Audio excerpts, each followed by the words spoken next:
এই যে আমাদের সার্জিস আলম নাম শোনেনি, ছেলেটা বিয়ে করেছেন মাশাআল্লাহ, একজন হাফেজাকে। আজকে অবশ্য একটা সংবাদ শুনে একটু কষ্ট লাগলো, আমাদের সেই সার্জিস আলমের ভাইয়ের দাদা মারা গেছে। সে নিজে জানাজার খাটিয়া নিয়ে কবরস্থানে দাদাকে নিয়ে যাচ্ছেন। আমরা দোয়া করি আল্লাহ পাক যেন তার দাদার কবরকে জান্নাতের বাগান বানায় দেন, জোরে বলেন আমিন। তাহলে সার্জিস আলমের দাদা মারা গেছে, ইন্না লিল্লাহি ওয়া ইন্না ইলাইহি রাজিউন। এই ছেলেটা কিন্তু চমৎকার, একজন ভালো মনের ছেলে, এর মন মানসিকতা অনেক ভালো। এদেরকে বিদেশে সেটেল করে দেওয়ার জন্য বিগত সরকার অফার করেছিল, কোটি টাকা দেব, গাড়ি বাড়ি দেব, তোমার মা বাবা ভাই বোন সবার ভাগ্য পাল্টায় দেব। আমরা যা বলি তাই শোন, এই ছেলেগুলো মাথা নত করেনি। সম্মানিত ভাইরা, আজকের এই প্রোগ্রামে আসতে পেরে বসতে পেরে আপনারা খুশি না বেজার? কারা কারা বেজার দুই হাত তুলে দেখান। আলহামদুলিল্লাহ। এলাকার মানুষ অনেক চালাক, শ্রোতারা যদি চালাক হয় ওয়াজ করে শান্তি পাওয়া যায়, কইতে কলিকাতা বুঝে নেই। আজকের এই প্রোগ্রামে আসতে পেরে বসতে পেরে কারা কারা খুশি, মুখে নিয়ে হাসি আওয়াজ দেবে বেশি আল্লাহ নামের এমন একটি স্লোগান দেবেন, এলাকায় যদি কোনো ইসলাম বিরোধী উই পোকা সার পোকা তেলা পোকা থাকে ওদের কলিজায় যেন কম্পন সৃষ্টি হয়। আমার আওয়াজ তুলতে রাজি আছেন যারা? বীর মুসলমানের মতো দুটি হাত টান টান করে তুলে দেখান তো তারা। লিল্লাহে তাকবীর, লিল্লাহে তাকবীর। আল কোরআনের আলো, আল হাদিসের আলো, দুনিয়ার মুসলিম, সারা বিশ্বের মুসলিম। আমার নেতা তোমার নেতা,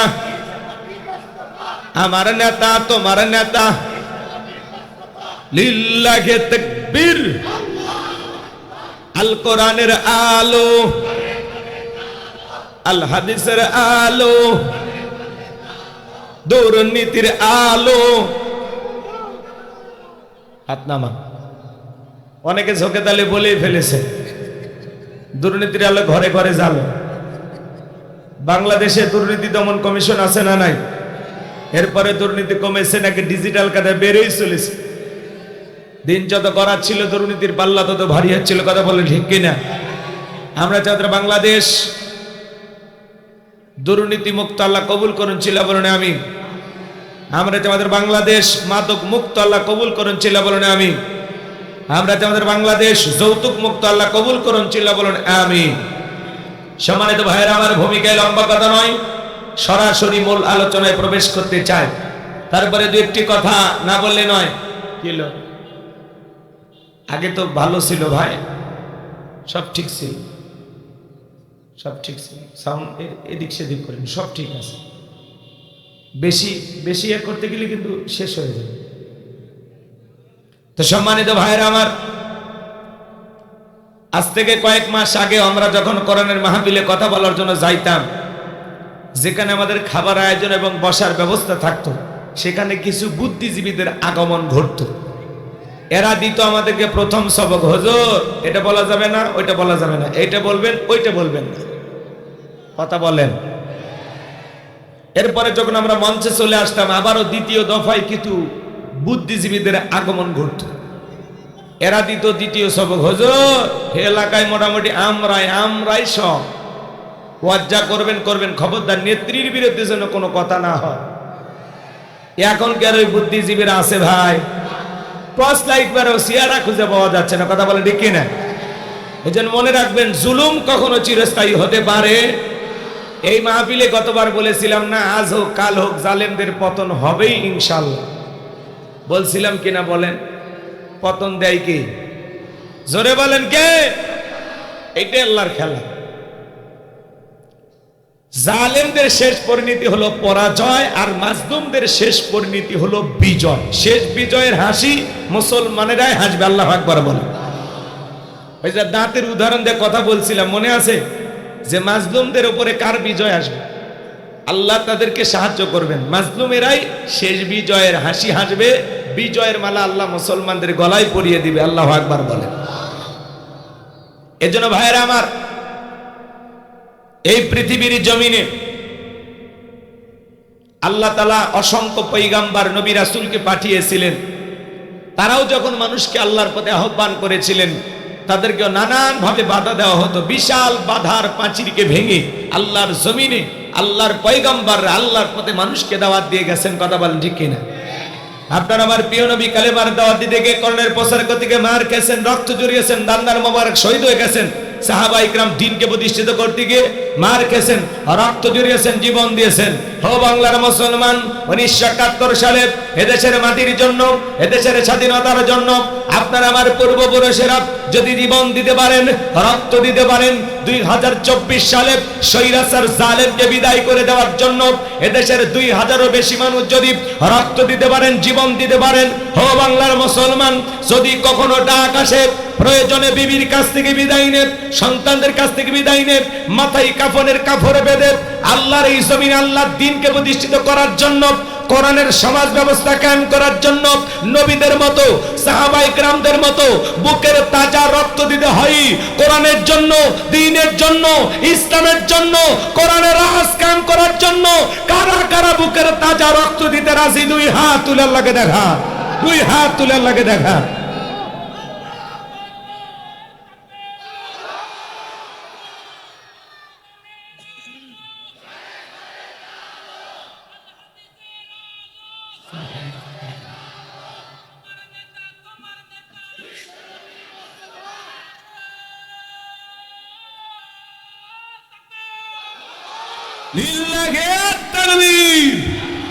হাত সোজা করেন, টান টান করে হাত তোলেন। আমি কি হাত নামাইতে বলেছি?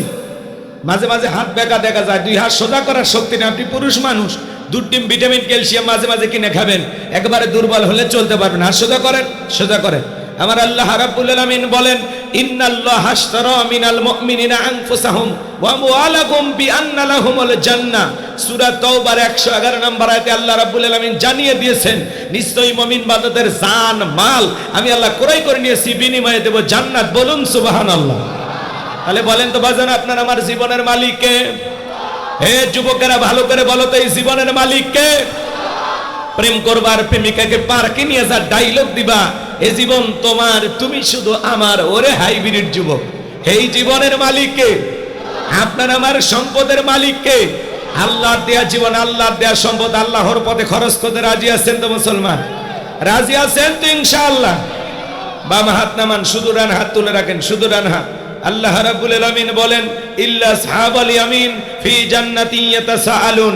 ডানপন্থী যারা জান্নাতের বাগানে থাকবে তারা, ডানপন্থী যারা আল্লাহর প্রিয় তারা। বলুন আল্লাহু আকবার।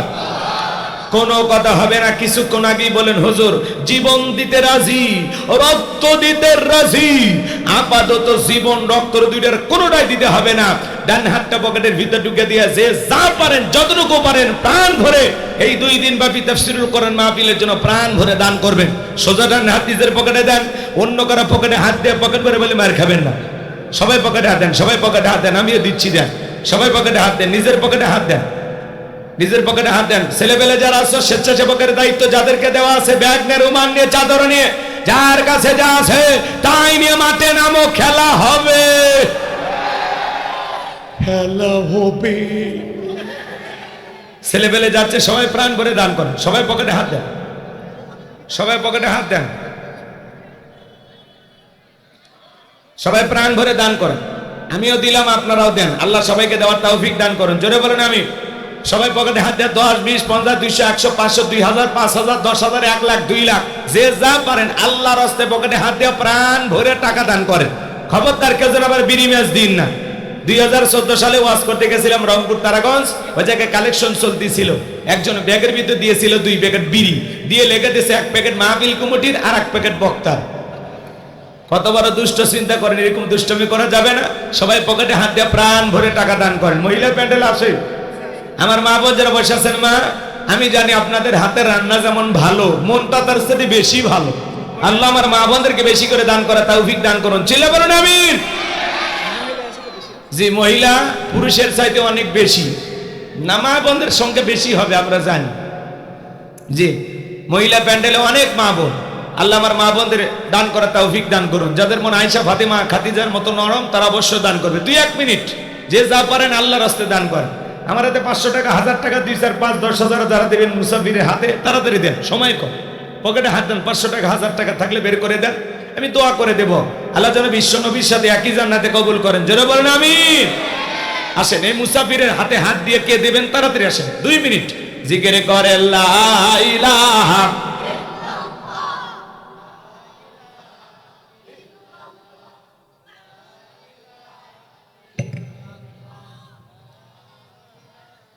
ইল্লাল্লাহ, জোরে লা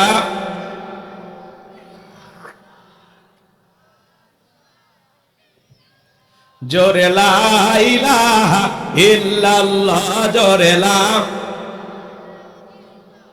ভাই আমার হাতে 500 টাকা 1000 টাকা দেওয়ার মতো একজনও নেয়। দিলটা নরম করেন বাজান, দেন দেন। আমি মুসাফির বলেইছি যখন 500 টাকা 1000 টাকা কার কাছে নিয়ে আসে আছে নিয়ে আসে, আম বেচার টাকাগুলো নিয়ে আসেন বাজান, তাড়াতাড়ি নিয়ে আসেন, আমি দোয়া করে দেবো ইনশাল্লাহ। কি নাম? কেমনি হচ্ছে? এপারে নদী ওপারেও নদী গো, মিলন আর হলো না। ঠিক, আমার ভাই শখ করে আসছিল যে বিশাল বড় মঞ্চ কেমনে আসবে বলেন, ওই জন্য আর একজনের মাধ্যমে, মনে করেন ওই হাত আমার হাত, ঠিক আছে।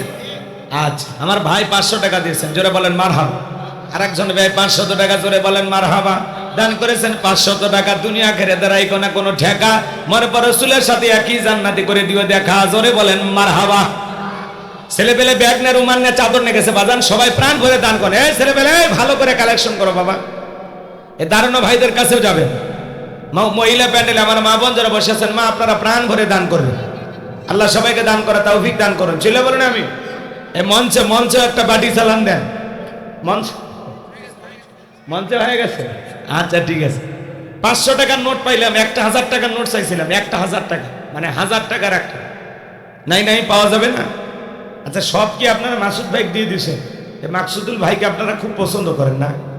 চেহারা সুন্দর তো, আমারে পছন্দ হচ্ছে না। না, একটু দেন না বাজান। আসেন, একটা 1000 টাকা কার কাছে আছেন নিয়ে আসেন, আপনি দিলে ওয়াজ শুরু করে দেবেন ইনশাল্লাহ, দেরি করবো না। একটা 1000 টাকা দেন। আল্লাহ যেন রসুলের সাথে একই জান্নাতে কবুল করেন। নবীর সাথে জান্নাতে যাওয়ার আশায় মুসাফিরের দোয়া নেবেন। একটা মানুষ একটা 1000 টাকা, লাখ টাকা চাইলেও পাওয়া যায়।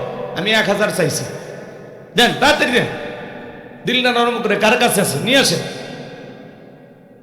একটা 1000 টাকা তাড়াতাড়ি নিয়ে আসেন, আমি আলোচনায় চলে যাব, আর দেরি করবো না। একটা 1000 টাকার নোট, এগুলো সব টাকা এক জায়গায় করেন। ভাই যারা ব্যাগ নিয়ে রুমাল নিয়ে কালেকশন করতেছেন, দয়া করে টাকাগুলো মঞ্চে নিয়ে আসেন। মাশাআল্লাহ, শামীম ভাই তার জন্য দোয়া করে কেমনে গাইবান্ধায় যায়, নগদে 1000 টাকা, জোরে বলেন মারহাবা। দান করেছেন 1000 টাকা।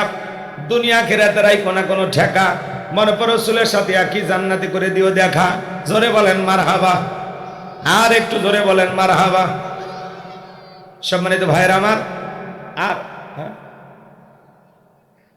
যারা কালেকশন করতেছেন নিজ দায়িত্বে টাকাগুলো মঞ্চে পাঠায় দেবেন। সব টাকা এক জায়গায় করেন, হুজুর সব টাকা বুঝে নেন আপনারা। আমি আলোচনায় চলে গেলাম, যা হয়েছে আলহামদুলিল্লাহ মাইনে নেন। আপনারা 12টা পর্যন্ত থাকবেন তো ইনশাল্লাহ?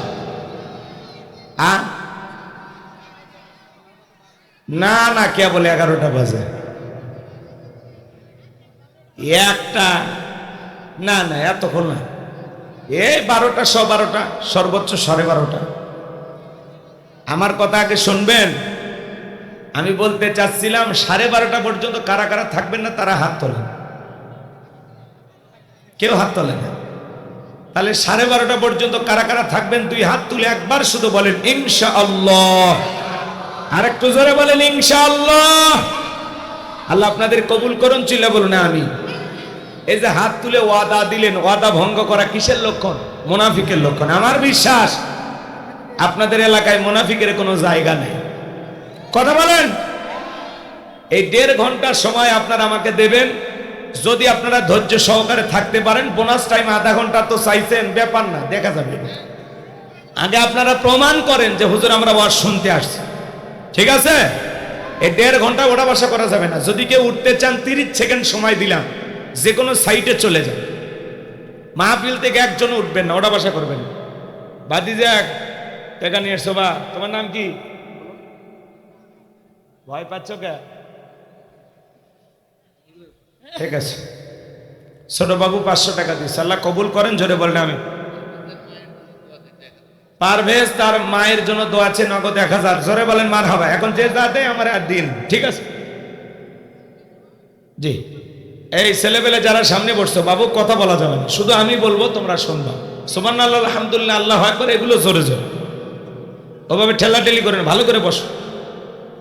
এই ছেলেটার একটু জায়গা দেন, দেখেন। হ্যাঁ, এদিকে কোনো কথা বলবা না, কেউ কারোর সাথে গল্প করলে কিন্তু তার ওয়াজে লাগাই দেবে, ঠিক আছে? রেডি রেডি, আপনারা রেডি? লিল্লাহি তাকবীর। এই আওয়াজ আর একটা রিক্স না, লিল্লাহি তাকবীর। মাশাআল্লাহ। আচ্ছা, যারা বিয়ে করেছেন তারা একবার হাত তুলে আল্লাহু আকবার বলবেন, যারা অবিবাহিত তারা একবার। দেখি তো আপনাদের এলাকায় বিয়ে ফুটবল খেলা হয় না, শক্তির দিক দিয়ে কারা এগিয়ে, যুবকেরা না যারা বিবাহিত এরা? একটু পরীক্ষা করব। যারা বিবাহিত তারা হাত তোলেন, শুধু বিবাহিত যারা। মাশাআল্লাহ, বিয়ে করেছেন মানে জীবনে বরকত পাইছেন। রেডি তো? রেডি? বোঝেন, পোলাপালের সাথে কিন্তু হারা যাবে না। লিল্লাহি তাকবীর, লিল্লাহি তাকবীর। হাত নামান। এবারে যুবকেরা হাত তোলো। রেডি? তোমরা রেডি? লিল্লাহি তাকবীর, লিল্লাহি তাকবীর। রায় 12:30টার পরে দেওয়া হবে কারা জিতেছে। সম্মানিত ভাইরা আমার, জবান ছেড়ে সবাই একটু মহব্বতে আমার সঙ্গে তেলাওয়াত করুন। আমি কথা বলবো পবিত্র কোরআনুল কারীমের 23 নম্বর সূরা, সূরা নাম্বার 23। বাতিলের হবে সাইজ ইনশাআল্লাহ। বলেন, মোট আয়াত আছে 118, রুকু আছে 6টি। বিশ্বনবীর মক্কার জিন্দেগিতে আল্লাহ তাআলা এই সূরাটি নাজিল করেছেন। 18 নম্বর পারার প্রথম সূরা, সূরাটির নাম সূরা আল মুমিনুন। আল্লাহ পাক তার বিশ্বাসী বান্দাদের জন্য সূরা আল মুমিনুন নাজিল করেছেন। যারা অবিশ্বাসী কাফের, এদের জন্য আল্লাহ পাক সূরা কাফিরুন নাজিল করেছেন। যারা হলো দুদুল্যমান, দুই নৌকায় পা দিয়ে চলে, মুখে বলে একটা অন্তর আর একটা দুমুখো সাপ, বৃষ্টি যেদিকে ছাতা ধরে সেদিকে গুলালু মার্কা, ইসলামের নামের গাছের গোড়া কেটে মাথায় পানি ঢেলে সান্ত্বনা দেয়, এদের নাম হলো মুনাফিক। এই মুনাফিকদের জন্য আল্লাহ পাক একটি সূরা নাজিল করেছেন, সূরার নাম হলো মুনাফিকুন। নাম কি? এই মুনাফিক চেনা বড় কঠিন, ওরা ঘাপটি মেরে থাকে। বৌদ্ধ, খ্রিস্টান, অমুসলিমের ভিতর থেকে মুনাফিকের জন্ম হয় না, মুনাফিকের জন্ম হয় মুসলমানের ভিতর থেকে। কথা বলে ঠিক না? মুনাফিকদের স্বভাব ছিল সকালবেলা কোরআনের মাহফিলের অনুমতি দিয়ে সন্ধ্যাবেলায় পুলিশ পাঠায় বন্ধ করত। কথা বলেন, এখন কি আর আছে? আর যাই হোক, যারা কোরআনের মাহফিল বন্ধ করে দেয়, এই ষড়যন্ত্রকারী যারা ছিল, এদের হাত থেকে আল্লাহ আমাদেরকে রক্ষা করেছে। এই যে মাহফিল করছেন, থানায় যাওয়া লাগছে? থানায় যাওয়া লাগবে না, সেই পরিবেশ আল্লাহ তাআলা আমাদেরকে দিয়েছেন, আলহামদুলিল্লাহ বলে। তাহলে সূরার নাম সূরা আল মুমিনুন। একটু জবান ছেড়ে সবাই একটু মহব্বতে আমার সঙ্গে তেলাওয়াত করুন। আউযু বিল্লাহি মিনাশ শাইতানির রাজীম, বিসমিল্লাহির রাহমানির রহিম। বিতাড়িত মোর্দার শয়তানের কাছ থেকে, অভিশপ্ত ইবলিসের কাছ থেকে আল্লাহ তাআলার কাছে আশ্রয় প্রার্থনা চাচ্ছি। পরম করুণা সিন্ধু আল্লাহ তাআলার নামে শুরু করছি। সূরার নাম সূরা আল মুমিনুন। মনে থাকবে তো ইনশাআল্লাহ? আমার আল্লাহ রাব্বুল আলামিন বলেন, قد أفلح المؤمنون।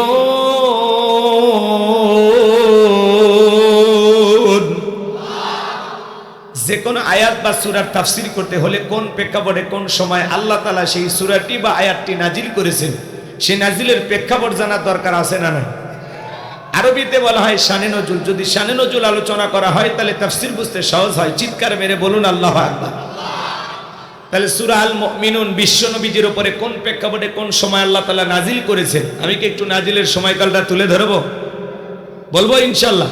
সম্মানিত ভাইয়েরা আমার, হযরত ওমর ফারুক রাদিয়াল্লাহু তাআলা আনহু ডেকে বলেন, আমি তাকায় দেখি মৌমাছির গুনগুন আওয়াজ শোনা যায়। আমি ডানে তাকাই মৌমাছি নাই, বামে তাকাই মৌমাছি নাই, তারপরে মৌমাছির গুনগুন আওয়াজ শোনা যায়। হযরত ওমর ফারুক ডেকে বলেন, আমি তাকায় দেখি বিশ্ব নবী ঠোঁট নাড়াইতেছেন। হযরত ওমর ফারুক দেখে বলেন, আমার বোঝার বাকি রইল না, আসমান থেকে নবীজির উপরে কোরআনুল কারীম নাজিল হচ্ছে আর বিশ্ব নবী কোরআনুল কারীম রিসিভ করতেছেন। বলুন সুবহানাল্লাহ। মৌমাছির গুনগুন আওয়াজ হইলে কোরআনুল কারীম নাজিল হয়, দপ্তরি ছুটির ঘন্টায় বাড়ি মারে টনটন আওয়াজ হইলে কোরআনুল কারীম নাজিল হয়।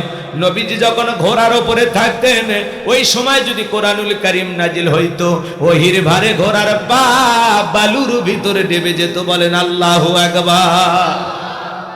8টি পদ্ধতিতে নবীজির উপরে কোরআনুল কারীম নাজিল হইতো। এতগুলো কথা বলার সময় আমার হাতে নাই, সংক্ষিপ্ত কথা আপনাদের উদ্দেশ্যে বলে দিয়ে যায়। কোরআনুল কারীমের একটা আলাদা ওয়েট, আলাদা একটা ওজন আছে না নাই? দীর্ঘ 23টি বছরে নবীজির উপরে কোরআনুল কারীম নাজিল হয়েছে। এই কোরআনের সম্মান মর্যাদা কত আমরা অনেকে বুঝি না। এমন মুসলমান আছে 30, 40, 50 বছর বয়স হয়ে গেছে, আল্লাহর কোরআনটা কোনোদিন খুলেও দেখে নাই। এমন মুসলমান সমাজে আছে না? না। কোরআনের সাথে সম্পর্ক থাকলে কপালটা খুলে যাবে, আর কোরআন থেকে দূরে সরে গেলে আমাদের কপালে দুঃখ আছে। এজন্য আসুন বাজান, কোরআনের কাছে আমাদের ফিরে আসার দরকার আছে না নাই? কোরআন তেলাওয়াত করবেন, কোরআন পড়ার চেষ্টা করবেন, বোঝার চেষ্টা করবেন, আমলের চেষ্টা করবেন। কোরআন দিয়ে পরিবার, সমাজ, রাষ্ট্র পরিচালনা করার প্ল্যান তৈরি করবেন।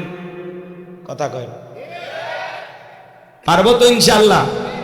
স্বপ্ন দেখা ভালো, স্বপ্ন দেখা ভালো, স্বপ্ন দেখতে হবে। সম্মানিত ভাইয়েরা আমার, হযরত ওমর ফারুক দেখে বলেন, নবীজির কোরআনুল কারীম রিসিভ করা শেষ হয়ে গেল। বিশ্বনবী সাহাবায়ে কেরামদের দিকে মুখ ঘোরায় ডেকে বলেন, আমার সাহাবীরা, এই মাত্র আসমান থেকে জিবরাইল এসে আমার উপরে সূরা আল মুমিনুনের 10টি আয়াতে কারিমা নাজিল করে জানাতে দেখলেন, নবী গো, এই 10টি আয়াতের ভিতরে আল্লাহ রাব্বুল আলামিন তার আদরের মুমিন বান্দাদের জন্য 7টি কোয়ালিটি নিয়ে আলোচনা করেছেন, 7টি গুণাবলী নিয়ে আলোচনা করেছেন। কোন মুমিন যদি 7টি গুণে গুণান্বিত হতে পারে, 7টি গুণ দিয়ে তারা জীবনটাকে সাজাইতে পারেন, আমার আল্লাহ রাব্বুল আলামিন বলেন, উলাইকা হুমুল ওয়ারিসুন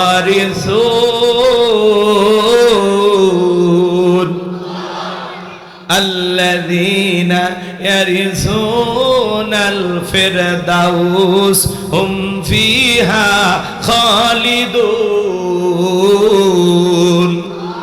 আমার আল্লাহ বলেন, তারা উত্তরাধিকারী হবেন জান্নাতুল ফেরদাউসের, সেখানে তারা চিরকাল বসবাস করবেন। আমার আল্লাহ কোনোদিন তাদেরকে জান্নাত থেকে বের করে দেবেন না। চিৎকারে বের বলুন সুবহানাল্লাহ। বাবা মারা গেলে ওয়ারিস সূত্রে সন্তান যেরকম বাবার সম্পত্তির ভাগ পায়, কোন মুমিন যদি 7টি গুণে গুণান্বিত হতে পারে, 7টি গুণ দিয়ে জীবনটাকে সাজাইতে পারেন, আমার আল্লাহ রাব্বুল আলামিন তার নামে জান্নাতুল ফেরদাউসের ভিতরে জায়গা বরাদ্দ রাখবেন। সে হবে জান্নাতুল ফেরদাউসের ওয়ারিস, উত্তরাধিকারী। বলুন সুবহানাল্লাহ। কারা কারা জান্নাতে যেতে চান? 2 হাত তুলে আল্লাহকে দেখান। আল্লাহ আমাদের সবাইকে জান্নাতুল ফেরদাউসের মেহমান হিসেবে কবুল করুন। চিল্লা বলুন আমিন। আর একটু জোরে বলেন আমিন। আর একবার বলেন আমিন। এই যে 7টা আঙ্গুল দেখান, এই যে জান্নাতে যাওয়ার জন্য হাত তোলার জন্য বলেছি, এরপরে যে কপাল পরা হাত তুলিনি, ওর কপাল আসলেই পরা। 7টা আঙ্গুল দেখান, জোরে বলেন। জান্নাতে যেতে হলে কয়টা গুণা বলি? 7টি। জোরে বলেন কয়টি? আরো জোরে। জোরে হলো না, উঠেই যাবে। হাত না মানে একটু মিছিল করার অভ্যাস করেন। 16 বছর মিছিল করতে পারেননি, এখন মিছিল করা লাগবে। কথা বলেন। সম্মানিত ভাইয়েরা আমার, এই দুনিয়ার জমিনে কারো যদি ঢাকা গুলশানে বাড়ি থাকে, উত্তরায় বাড়ি থাকে, নিজেকে কত ভাগ্যবান মনে করে। আজকের আলোচনা শুনে যদি আপন করতে পারেন, জান্নাতুল ফেরদাউসে আপনার নামে জায়গা বরাদ্দ হয়ে যাবে। আমল করতে হবে, শুধু আলোচনা শুনলে হবে না, আমল করতে হবে। করবো তো ইনশাআল্লাহ। শুরু করে দিলাম আমার ভাইয়েরা। বিশ্ব নবী তখন সাহাবায়ে কেরামদের সামনে মুখ ঘোরাইয়া সুন্দর করে তেলাওয়াত করলেন। আমার আল্লাহ রাব্বুল আলামিন জানিয়ে দিলেন, قد فلح المؤمنون।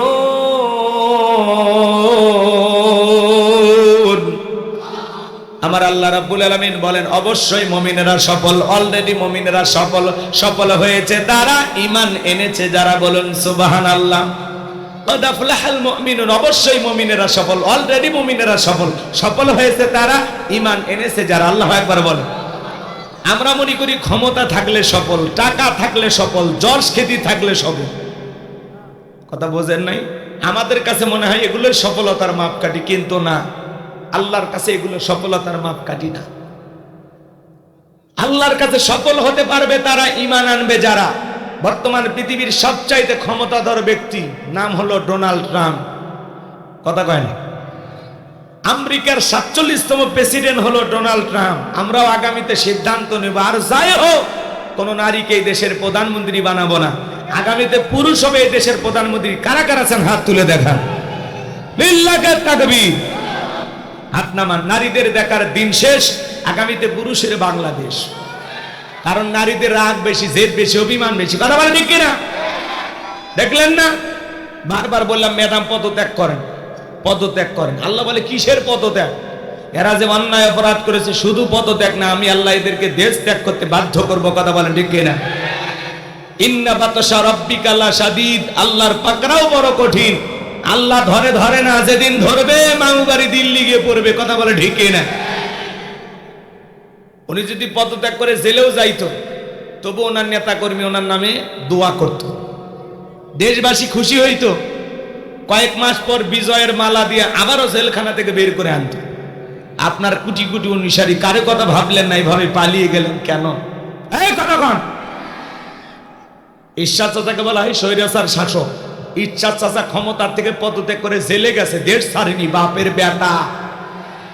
দেশ নেত্রী বেগম খালেদা জিয়া অসুস্থ হয়েছিলেন, জেল খেটেছেন, বছরের পর বছর জেল খেটেছেন, দেশেই পড়েছিলেন, দেশ ছাড়েনি। বাপের বেটি।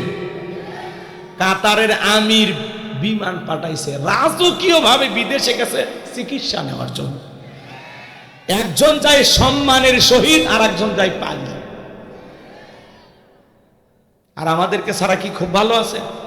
নাই। মাঝে মাঝে কল রেকর্ড ফাঁস হয়, বলে আমি দেশের কাছে আছি, চট করে ঢুকবো। আমরা বলতে চাই ঢুকবেনি, তাহলে বের হলেন কেন? আর যাওয়ার আগে বলে যাননি, আসার সময় বলা লাগবে কেন? যে দিক দিয়ে মন চায় আসেন। মেয়ে মানুষ কতদিন বাহিরে থাকবেন? এই দেশ আপনার বাবার, এই দেশ আপনার স্বামীর, আপনি আসেন, যেই দিক দিয়ে মন চায় আসেন। কথা বলেন। বুবু আইবা, তুমি আইবা গো, সেই দিন আইসা বুবু ক্ষমতা পাইবা না। ও বুবু আইবা, তুমি আইবা গো, সেই দিন আইসা বুবু ক্ষমতা পাইবা না। খোঁজ নাই বুবু কাদের কাকার, অবস্থা খারাপ ধরবে যে বাবার। হাও নাঙ্কেল এখন সামনে আসে না। নেতা কর্মী সব জেলের ভিতর, আমি আসি ডরের ওপর। কখন জানি আসে গ্রেপ্তারি পরোয়ানা। বুবু আইবা, তুমি আইবা গো, সেই দিন আইসা বুবু চিয়ার পাইবা না। ক্ষমতার চেয়ার থেকে নামা সহজ, কিন্তু এই চেয়ারে ওঠা কঠিন। কথা বলে ঠিক কিনা? আর আগামীতে সিদ্ধান্ত নেন, কোন নারীকে দরকার নেই, পুরুষ দরকার। মেয়ে মানুষের রাগ বেশি, জেদ বেশি, অভিমান বেশি। দেখেন না, স্বামীর সাথে ঝগড়া লেগে হাড়ি বাতিল ভেঙে ফেলে দেয়, স্বামী তুলে আছাড় মারে। রাগ আছে দেখে তো পালিয়ে গেছে, পুরো দেশ ছুঁয়ে পালিয়ে গেছে। একবার আমাদের কথা ভাবেন, এরা করেন এগুলো শুনে যাদের রাগ হয়, কি 16 বছরের মা এখনো কাটেনি? এই যে 2-1 উঠছেন, আমি বুঝি তো আপনার লেগে গেছে। হ্যাঁ, হক কথা বলা লাগবে। আগে বলতাম কিছু আজ প্যান্ডেলে, কিছু আজ অ্যাঙ্গেলে। এখন আর অ্যাঙ্গেলে না, যা বলবো সব ডাইরেক্ট। অ্যাঙ্গেলে বলার দিন শেষ, ডাইরেক্ট বলার বাংলাদেশ। কথা বলা ঠিক কিনা? এতে 5 জন শুনলেও সই। কালেকশন হয়ে গেছে, আর দরকার নেই। আমার ভাইরা চলেন সামনের দিকে যায়। এজন্য ক্ষমতা পাইলে সফল হওয়া যাবে না। পৃথিবীর সবাই জেনে জেনে যশকে দিন নায়ক, সুপারস্টার, গায়ক হইলে সফল হওয়া যাবে না। টাকা থাকলে সফল হওয়া যাবে না। আল্লাহ বলেন কদ আফলাহাল মুমিনুন, অবশ্যই মুমিনেরা সফল। সফল হয়েছে তারা, ঈমান এনেছে যারা। মনে করেন বাজান, আমেরিকার প্রেসিডেন্ট ডোনাল্ড ট্রাম্প, আপনাদের এলাকা একটা বাজার আছে, কি নাম? দুর্গাপুর বাজার।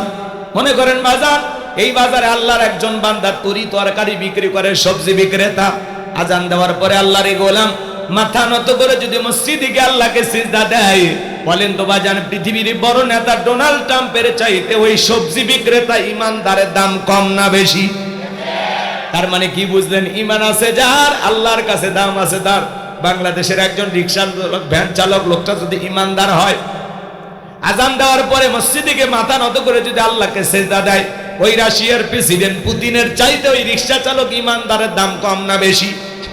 তার মানে কি বুঝলেন? ইমান আছে যার, আল্লাহর কাছে দাম আছে তার। আপনার চেহারা কালো হোক, ফর্সা হোক, লম্বা হন, খাটো হন, ধনী হন, গরিব হন, তাতে কোনো সমস্যা নাই।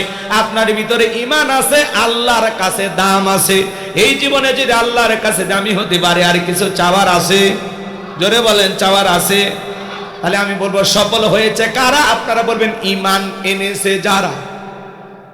ইমানদাররা দুনিয়াতে সফল, আখিরাতে সফল। বেঈমানেরা ক্ষমতার দিক দিয়ে দুনিয়াতে সফল হতে পারে, মরার পরে সবগুলো বেঈমানকে পিটাইয়া জাহান্নামে দেবেন তিনি কে?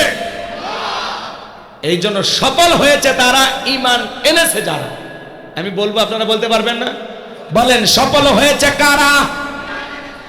আরেকবার, সফল হয়েছে কারা? অবশ্যই মুমিনেরা সফল, অলরেডি মুমিনেরা সফল।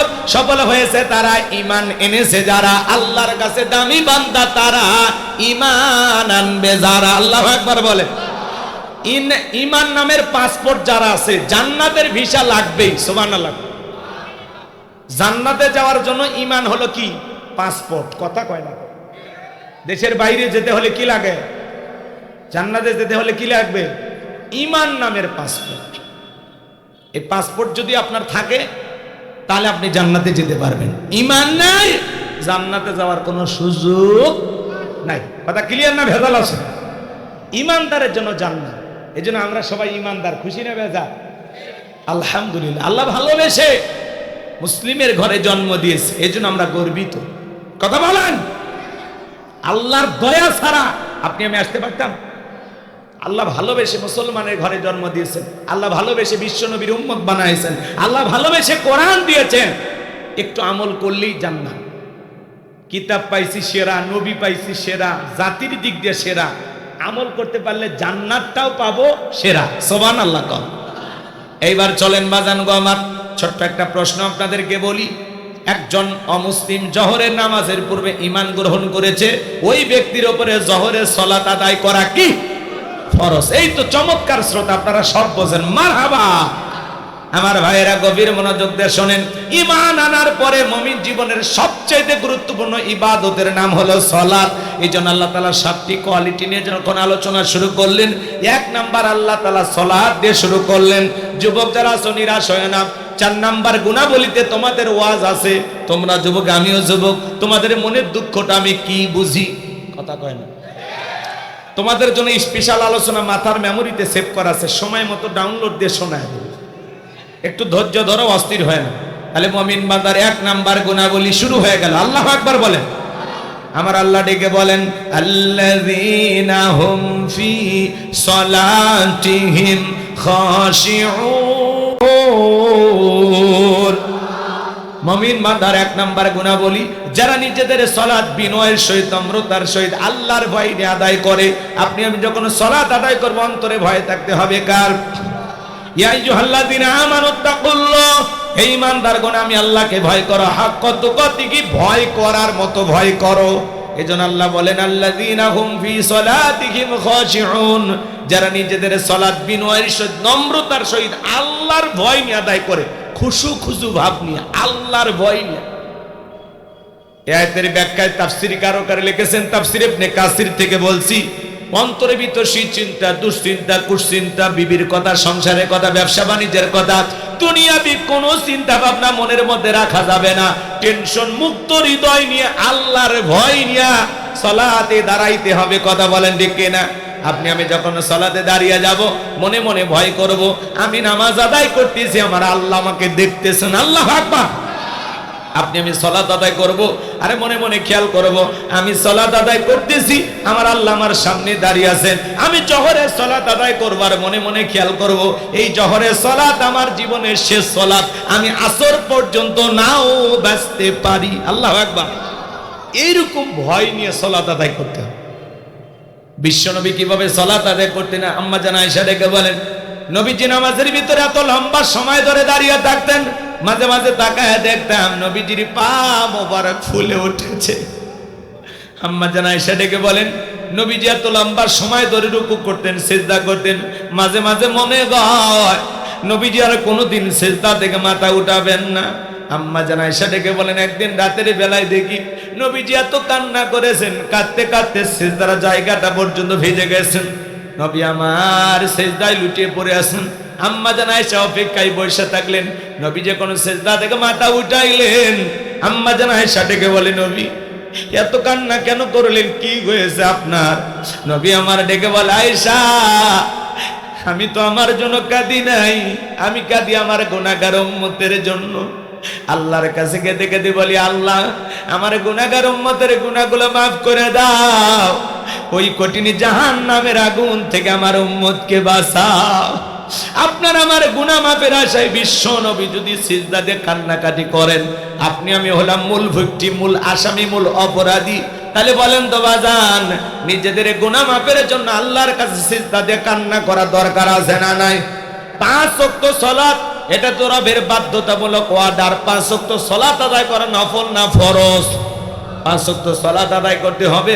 পাশাপাশি রাতের 1টা 2টা 3টার দিকে ওইটা বিবির ভালোবাসা ত্যাগ কইরা, আরামের বিছানা ত্যাগ করে, ঠান্ডা পানি দিয়ে ওযু বানায়া নিরলায় নিবৃত্তিতে তাহাজ্জুদের জায়নামাজে দাঁড়িয়ে যায় যারা, আল্লাহর প্রিয় গোলাম হতে পারবে তারা বলুন আল্লাহু আকবার। যারা তাহাজ্জুদের সালাত আদায় করে আল্লাহ তাআলা তাদের মর্যাদা বাড়িয়ে দেন, বলুন সুবহানাল্লাহ। আমার ভাইয়েরা দিল দিয়ে কথাগুলো বোঝার চেষ্টা করবেন বাজান। গভীর নিশীথে আপনি নামাজে দাঁড়িয়ে গেছেন, দুনিয়ার কেউ দেখেন, একজন দেখেন, তিনি কে? এই নামাজ দুনিয়ার কাউকে খুশি করার জন্য নয়, এই নামাজ হলো একমাত্র আল্লাহ তাআলাকে রাজি খুশি করার জন্য। কথা বলেন ঠিক কিনা? قل إن صلاتي ونسكي ومحياي ومماتي لله رب العالمين। নবীজি আপনি বলুন, আমার নামাজ, আমার কুরবানি, আমার জীবন, আমার মরণ লিল্লাহি রাব্বিল আলামিন, আসমান জমিনের প্রতিপালকের জন্য। তাহলে মুমিন জীবনের সব ইবাদত হবে একমাত্র আল্লাহ তাআলাকে রাজি খুশি করার জন্য। আপনি যখন তাহাজ্জুদের জায়নামাজে দাঁড়িয়ে গেলেন বাজান, এই নামাজ হলো একমাত্র কাকে পাওয়ার জন্য? ওয়াল্লাযীনা ইয়াবিতুনা লিরাব্বিহিম সুজদাও ওয়া কিয়ামা, যারা রাত্রি জাগরণকারী আমি আল্লাহকে সিজদা দেয়, আমি আল্লাহর জন্য দণ্ডায়মান হয়ে যায়। গভীর নিশীথে যারা তাহাজ্জুদের সালাত আদায় করে তাদের মর্যাদা আল্লাহ বৃদ্ধি করে দেন। যারা জায়নামাজের মাধ্যমে, রুকু সিজদার মাধ্যমে গভীর নিশীথে আল্লাহর সাথে প্রেম করতে পারে, এদের জীবনে সফলতা, কোনো ব্যর্থতা নাই। এরা চাইতে দেরি, আল্লাহ দিতে দেরি করবে না, বলুন সুবহানাল্লাহ। আপনি যখন তাহাজ্জুদের জায়নামাজে সিজদায় গিয়ে ফিসফিস করে যা বলেন, আপনার এই ফিসফিস আওয়াজ আল্লাহর আরশে আজিম পর্যন্ত পৌঁছে যায়। আল্লাহর প্রিয় যারা, তারা তাহাজ্জুদের সালাত আদায় করে। যুবকেরা রাত্রি জাগরণ করে, তবে তাহাজ্জুদ পড়ে না, ইউটিউব ইন্টারনেট ঘাটাঘাটি করে, ইমো মেসেঞ্জারে চ্যাটিং করে, বান্ধবীর সাথে কথা বলে, কথা বলে, সারা রাত চ্যাটিং করে। হ্যালো জান, খাইছো? কি করো? মেয়ে রাগ করে বলে আজকে ভাত খাবো না। কই তুমি না খাইলে আমিও খাবো। নিজের মা খাইছে কিনা খবর নাই না, বাবা খাইছে কিনা খবর নাই না, বান্ধবী না খাইলে ওই দুষ্ট যুবকের মুখে খাবার ওঠে না। এরকম হাইব্রিড যুবক আছে না? না, রাগ করবেন না আমার ভাইয়েরা। হে যুবক, সারা রাত ইউটিউব ইন্টারনেট ঘাটাঘাটি করে, ফজরের আজান হয় যখন, ওই হাইব্রিড যুবক ঘুমাইতে যায়, তখন নামাজও পড়ে না। যুবক রে, এই ঘুম ভাঙলে সকাল, না ভাঙলে পরকাল। কথা বলেন, কেমন করে ঘুমাও তুমি? ওরে যুবক, কেমন করে ঘুমাও তুমি? ফজর করে কাজা, এমন তো হতে পারে ও তোমার জোহরে জানাজা, এমন তো হতে পারে ও তোমার জোহরে জানাজা। এজন্য যুবক রে, এখনো সময় আছে, পরিবর্তন হয়ে যাও। তাহলে গভীর নিশীথে সিজদা দেব কার জন্য? কার জন্য? যারা তাহাজ্জুদ পড়ে, বিশ্বাস করেন এদের জীবনে হতাশা থাকে না, পেরেশানি থাকে না, এদের কোনো টেনশন থাকে না, এদের দুনিয়ার লোভ লালসা কমে যায়। কথা বলেন ঠিক কিনা? গভীর মনোযোগ দিয়ে শুনবেন বাজান, ওই তাহাজ্জুদের সালাতে সিজদা দিয়ে মাথা নত করে আল্লাহর কাছে কেঁদে কেঁদে বলবেন, রব্বানা সরিফান্না আযাবা জাহান্নাম ইন্না আযাবাহা কানা গরামা। হে আমাদের রব, ওই কঠিন ভয়ঙ্কর জাহান্নামের আগুন থেকে আমাদের মুক্তি দাও। ওই জাহান্নামের আযাব শাস্তি সহ্য করার ক্ষমতা আমাদের নাই। ইন্নাহা সাআতু মুস্তাকাররাও ওয়া মুকামা।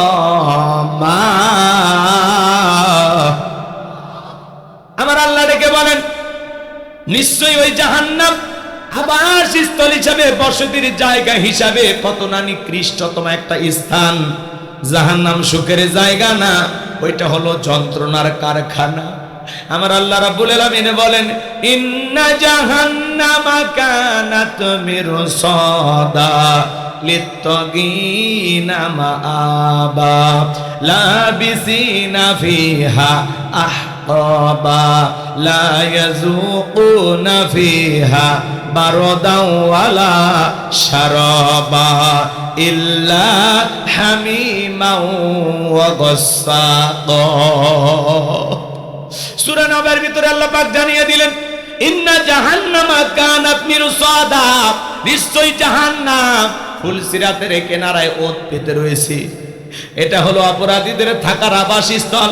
এখানে তারা যুগের পর যুগ বসবাস করবে। একটা মানুষ কত লক্ষ বছর, কত কোটি বছর জাহান্নামের আগুনে জ্বলবে। আর সঠিক ইলমের জ্ঞান আছে কার কাছে? ওই জাহান্নামের আগুনে মানুষ জ্বলতে জ্বলতে চেহারা হয়ে যাবে কয়লার মতো কালো। দুনিয়ার আগুনের চেয়ে জাহান্নামের আগুন হলো 70 গুণ পাওয়ার বেশি বাজান। ওই জাহান্নামের আগুনে যারা জ্বলবে, জ্বলতে জ্বলতে পুড়তে পুড়তে জাহান্নামের যখন ক্ষুধার্ত হয়ে যাবে, আল্লাহ রাব্বুল আলামিন তখন ওই জাহান্নামী বান্দাদেরকে খাবার হিসাবে কাঁটাযুক্ত জাক্কুম নামের ফল পরিবেশন করবেন। এই কাঁটাযুক্ত ফলটা জাহান্নামীরা খাওয়া মাত্র গলার মাঝামাঝি আটকে যাবে, ভিতরেও যাবে না, বাইরেও আসবে না। যত গলা নাড়াচাড়া করবে, কাঁটাগুলো ফুটবে আর ফুটবে। জাহান্নামীরা তখন চিৎকার মেরে কাঁদবে আর ডেকে বলবে, আল্লাহ এ কেমন ফল খাওয়াইতে দিলা, ভিতরেও যায় না, বাইরেও আসে না। যত গলা নাড়াচাড়া করি, কাঁটাগুলো ফোটে আর ফোটে, যন্ত্রণা সহ্য করতে পারি না। আমার আল্লাহ জাহান্নামী বান্দাদেরকে ফল খাইতে দিয়েছে ক্ষুধা মিটানোর জন্য না, জাহান্নামীর বান্দার শাস্তি আরো বেশি বাড়ানোর জন্য। এরা তখন পানি পানি বলে চিৎকার মারবে। আমার আল্লাহ তখন ফেরেশতাদেরকে ডেকে বলেন, আমার বান্দাদেরকে পানি পরিবেশন করেন। কেমন পানি দেবে বাজান? লা ইয়াযুকুনা ফিহা বারদাও ওয়ালা শারাবা, তাদেরকে মিনারেল ওয়াটার দেওয়া হবে না, ঠান্ডা কোন সুস্বাদু পানি তাদেরকে পান করানো হবে না।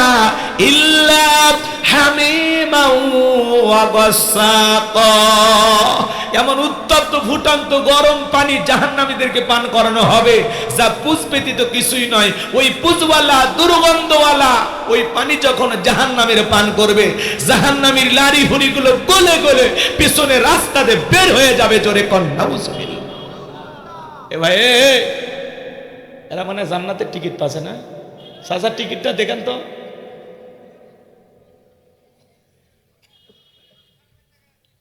কিসের পেশাব?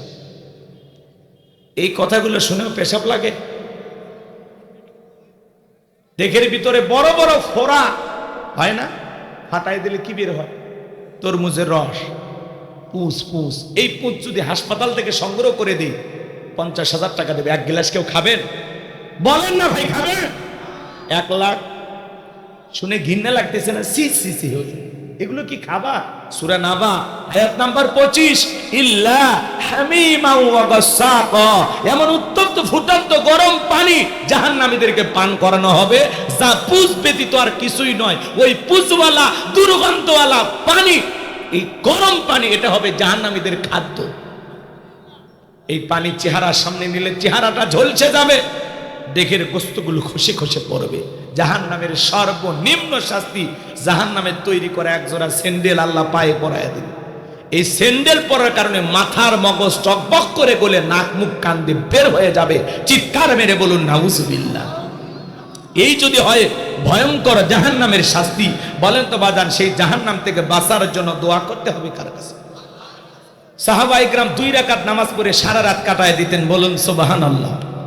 আমার ভাইয়েরা, বিশ্বনবীর সাহাবীরা মরুভূমিতে এমন ভাবে মনোযোগ সহকারে সালাত আদায় করতেন, মরুভূমির পাখিগুলো খেজুর গাছ মনে করে সাহাবা ইকরামদের কাঁধের উপরে মাথার উপরে বসে থাকতো।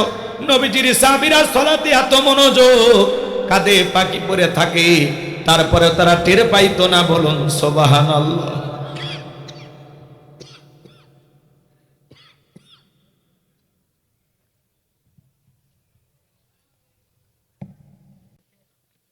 হযরতে তালহা রাদিয়াল্লাহু তাআলা আনহু সালাত আদায় করতেছিলেন, জঙ্গল থেকে সাপ এসে সন্তানটা খেলা করতেছিল, পেঁচিয়ে ধরেছেন। স্ত্রী মানুষজনকে ডাকলেন, ছেলেটাকে বিপদ মুক্ত করলেন। হযরতে তালহা নামাজ শেষে জিজ্ঞাসা করে, বিবি এত মানুষজন বাড়িতে, ব্যাপারটা বুঝতে পারলাম না। দেখে বলে, স্বামী আপনি যখন নামাজে দাঁড়িয়ে গেছেন, সন্তানটা খেলা করতেছিল, জঙ্গল থেকে সাপ এসে সন্তানটাকে পেঁচিয়ে ধরেছে, আমি মানুষজনকে ডাকলাম, ছেলেটাকে বিপদ মুক্ত করলাম, এত ঘটনা আপনার চোখের সামনে ঘটে গেল, স্বামী আপনি কি কিছুই বলতে পারেন না? হযরতে তালহা ডেকে বলেন, বিবিরে নামাজের মধ্যে মন যদি এদিক সেদিক চলে যায়, তাহলে নামাজ তো আর নামাজ থাকে না, বলুন সুবহানাল্লাহ। আর আপনি আমি নামাজ পড়ি রাজশাহী, মন চলে যায় চাঁপাইনবাবগঞ্জ, মনে চলে যায় রাজশাহী শহরে, নামাজ পড়ে রাজশাহী শহরে, মন চলে যায় ভারতের বর্ডারে, নামাজ পড়ে বগুড়া, মন চলে যায় মাগুরা, কথা বলেন, নামাজ পড়ে দুর্গাপুর, মন চলে যায় মধুপুর।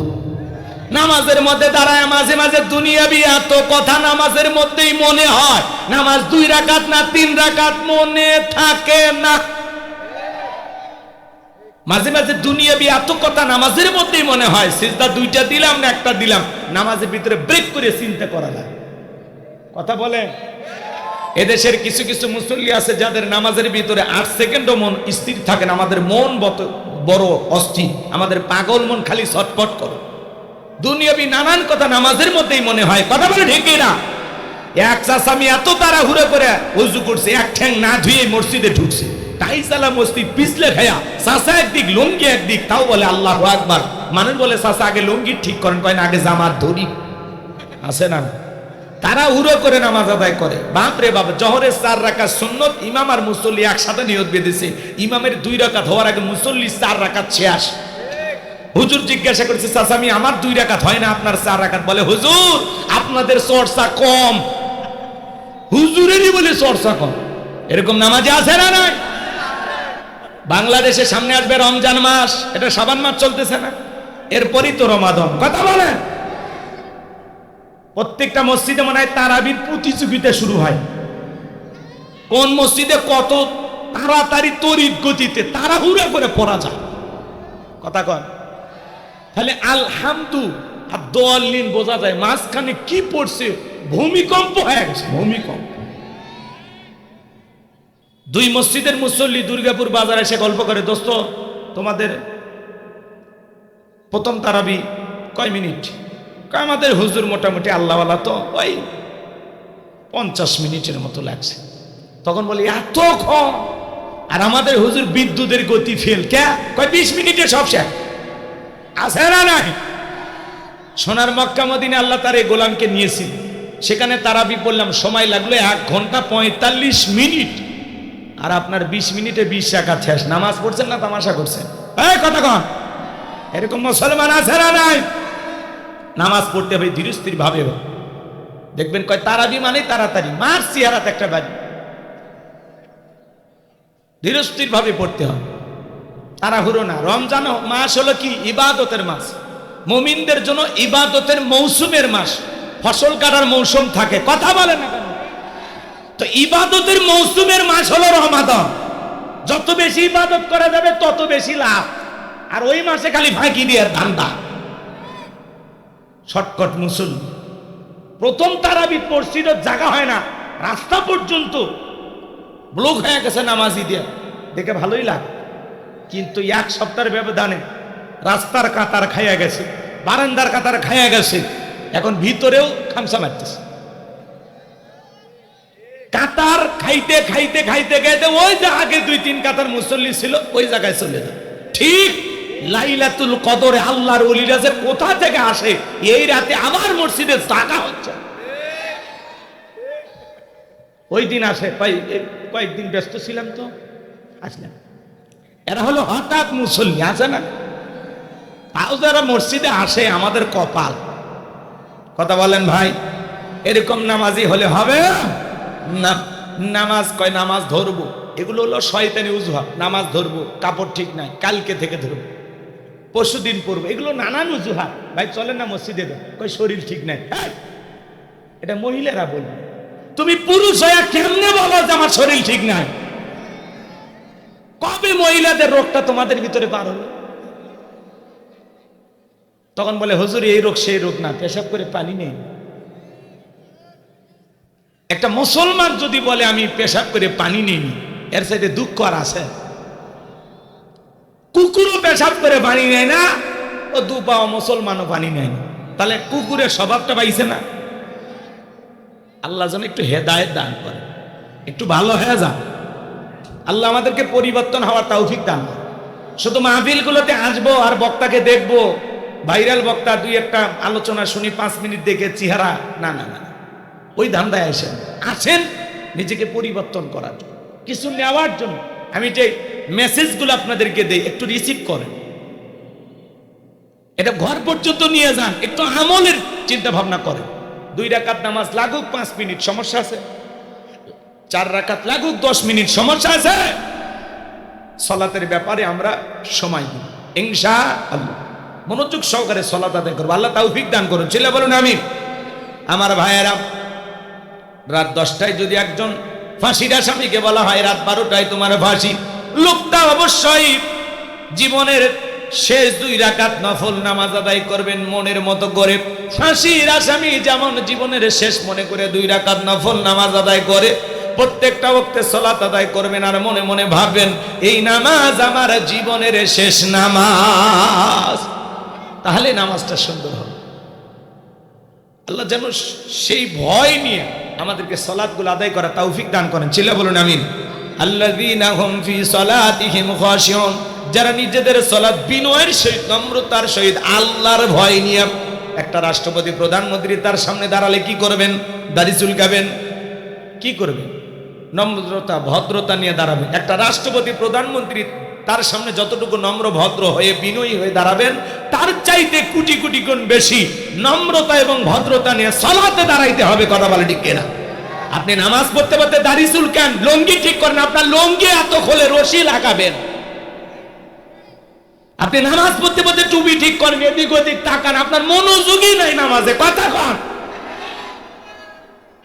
নামাজে কোনো মনোযোগী, নামাজ পড়ে এদিক ওদিক তাকান, কেমন কেমন করে।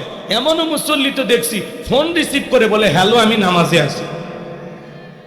এই যদি হয় আমাদের সালাত, এগুলো কবুল হবে? নামাজ নিয়ে আমরা তামাশা করব না। আল্লাযীনা হুম ফি সালাতিহিম খাশিউন, যারা নিজেদের সালাত বিনয়ের সহিত, নম্রতার সহিত, আল্লাহর ভয় নিয়ে 5 ওয়াক্ত সালাত কারা কারা আদায় করবেন 2 হাত তুলে মালিককে দেখান। আল্লাহ আমাদের সবাইকে 5 ওয়াক্ত নামাজি বানায় দেন। জোরে বলেন আমিন। আজকের এই দুর্গাপুরের মাহফিল আমাদের জীবনকে যেন পরিবর্তন করে দেন। জোরে বলেন আমিন। কি হাতকে তোলার মধ্যে থাকবে না এই হাত মসজিদ পর্যন্ত যাবে? ওয়াদা যেন ওয়াদার মতো থাকে, হাত নামা। এইবার চলেন মুমিন বান্দারা 2 নাম্বার গুণাবলী। ওয়াল্লাযীনা হুম আনিল লাগবি মুরিদুন।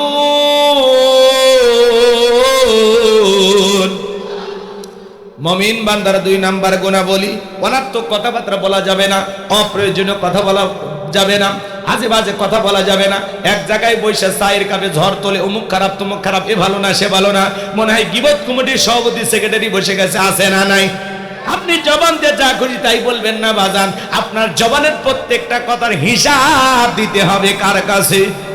মা ইয়ালফিযু মিন কাউলিন ইল্লা লাদাইহি রাকিবুন আতীদ। বান্দা এমন কোন কথা বলে না, এমন কোন কর্মকাণ্ড করে না যা রেকর্ড করার জন্য আমার ফেরেশতারা নাই। আপনার জবানের প্রত্যেকটা কথা রেকর্ড করতেছেন কে? আপনি চায়ের কাপে বসে বলেন অমুক খারাপ তমুক খারাপ, এ ভালো না সে ভালো। আরে ভাই, মানুষের সমালোচনা করার সুযোগ আছে? নিজের আত্মসমালোচনা করবেন, নিজের জীবনের ত্রুটিগুলো তালাশ করেন। আমার জীবন তো ভুলে ভরা, আমি তো অনেক পাপ করেছি, আমি তো পাপীর ঘরের পাপী, আমার 2 হাত গুনাহ দিয়ে শেষ হয়ে গেছে। আমি তো নিজের পাপের টেনশনে, গুনাহের টেনশনে ঘুমাইতে পারি না। মনে হয় এই পৃথিবীর সবচাইতে নিকৃষ্ট পাপী আমি। এমন কোনো পাপ নাই যা আমি করি নাই। কথা বলে না কেন? নিজের পাপের কথা নিয়ে টেনশন করে, নিজের আত্মসমালোচনা করে। অমুক খারাপ তমুক খারাপ, এ ভালো না সে ভালো না, ও এটা করছে ও এটা করছে। হুজুরের ওয়াজ শুনে হুজুরের বিরুদ্ধে সমালোচনা আছে না নাই? ইমামের পিছনে নামাজ পড়ে আবার ইমামের বিরুদ্ধে সমালোচনা আছে না নাই? ওয়াকুন্না নাখুদু মাল খাইদিন, যারা সমালোচনাকারী এরা যাবে সাকর নামক জাহান্নামে। এই জন্য জবান দিয়ে যা ইচ্ছা তাই বলা যাবে না। আপনার জবানের প্রত্যেকটা কথার পাই টু পাই হিসাব আল্লাহর কাছে দিতে হবে। আপনি কি মনে করেন মোবাইলের মতো যদি রিসার্চ করা লাগতো না, তাহলে আর এত ফটর ফটর এমনি লক হয়ে যেত জিভ ভাই। কি আপনি চা খাচ্ছেন, খান, এত সমালোচনা কেন? আগে 4-5 জন মহিলা এক জায়গায় হলে সমালোচনা হয়তো, এখন 4-5 জন পুরুষ এক জায়গায় হয়ে চা খায় আর দুনিয়ার গল্প। চা ঠান্ডা হয় আর গল্প ফুরায় না, গল্প গরমই থাকে। চা ঠান্ডা কিন্তু গল্প গরম। ব্রেকিং নিউজ, টাটকা আপডেট খবর কি কি হয়েছে সব ওনার কাছে। এরা করেন কে? কি আজ থেকে জবানটা হেফাজত করবেন তো? মাংস মাতা না যা, চুপ থাকলেও নাজাত পাবেন। এত কথা কেন বলেন? মুমিন বান্দা জবান দিয়ে কথা বলবে ততটুকু প্রয়োজন, যতটুকু প্রয়োজনের অতিরিক্ত কথা বলা থেকে বিরত থাকবে ইনশাআল্লাহ। বেশি কথা বললেই জ্ঞানী হওয়া যায় না। আমার ভাইয়েরা, মুমিন বান্দার 2 নম্বর গুণাবলী, মুমিন বান্দা জবান দেশে কথা বলবে, যে কথা বলে সব হয়। মুমিন বান্দা অনার্থক কাজ করবে না। মুমিন সিনেমা হল বানাবে না, যাত্রা গানের আয়োজন করবে না, গানের কনসার্ট দেবে না, মদের বার দেবে না। মুমিনের টাকা হলে মুমিন মসজিদ বানাবে, মাদ্রাসা বানাবে, ঈদগাহ মাঠ বানাবে, তাফসীরুল কোরআন মাহফিলের আয়োজন করবে। মুমিনের টাকা ভালো কাজে ব্যয় হবে। কথা বলেন। আর ওরা টাকা পাইয়া 4,500 কোটি টাকা খরচ করে ভাস্কর্য বানায়। কি হইল 5 আগস্টে? কি হইল? ওই ভাস্কর্যের মাথার উপরে উঠে মানুষ পেশাব করছে। এতে আপনার বাবার সম্মান কমাইছেন না বাড়াইছেন? কথা বলেন ভাই। আমরা বারবার বললাম এগুলো বানায়েন না, শুনলেন না। কি লাভ হইল? এই ভাস্কর্য না বানায়া যেই দেশের মানুষ খাবার খাইতে পারে না, রেল স্টেশনে ঘুমায়, ডাস্টবিনের খাবার কুকুরের সাথে ভাগ করে নেয়, যেই দেশে একজন নারী 500 টাকার বিনিময়ে ইজ্জত বিক্রি করে পেটের ভাত জোগাড় করে, সেই দেশে যারা 4,500 কোটি টাকা খরচ করে ভাস্কর্য বানাইছে, প্রত্যেকটা টাকার হিসাব আল্লাহর কাছে দিতে হবে। টাকা কারো বাবার না, ওই টাকাই দেশের জনগণের। কথা বলে। জনগণ না খেয়ে থাকে আর ভাস্কর্য বানা। এগুলো মুসলমানের কালচার না, এগুলো ইহুদি মুশরিকদের কালচার। কথা বলেন ঠিক? মুসলমানের টাকা হলে ভালো কাজ করবে। ওই টাকা দিয়ে যদি ভাস্কর্য না বানায়, মসজিদ বানাইতেন, মাদ্রাসা বানাইতেন, বেকার যুবকদের কর্মস্থানের ব্যবস্থা করে দিতেন, অসহায় মানুষদের খাবারের বাসস্থানের ব্যবস্থা করে দিতেন, আপনার বাবার কবরে বিকাশ হয়ে সব পৌঁছে যেত। আপনি তো বুঝলেন না। মামুনুল হক শাইখুল হাদিস, ইবনে শাইখুল হাদিস এই কথাগুলো নিয়ে প্রতিবাদ করলেন, কি ট্যাগ লাগায় ভিতরে ঢুকে ভুলে গেছে। আমি এই ভাস্কর্য নিয়ে কথা বলাই, সাতক্ষীরে 11টা মাহফিল একদিনে বন্ধ। এই হুজুর চান না আসে। কিরে বেটা, এখন আমরা তো বন্ধ চালু হয়ে গেছে, কিন্তু তোদের কি হবে? কথা বলেন। এই ভাস্কর্য নিয়ে কত জায়গায় করছি, কত জায়গায় বাধার সম্মুখীন আমরা। কি দরকার ভাই? আপনার টাকা হইছে, এই টাকাতে গরিব তো কে দেন? ওই ভাস্কর্য না বানায় ওই জায়গায় যদি লিখে রাখতেন সুবহানাল্লাহ, আলহামদুলিল্লাহ, আল্লাহু আকবার, লা ইলাহা ইল্লাল্লাহ, যত মানুষ নজর পড়তো আল্লাহ তাআলার এই তাসবিহগুলো পাঠ করতো, সেও সব পাইতো, যে ব্যক্তি এটা তৈরি করে রাখছে সে নিজেও সব পাইতো। সুবহানাল্লাহ। আর আমরা বানাই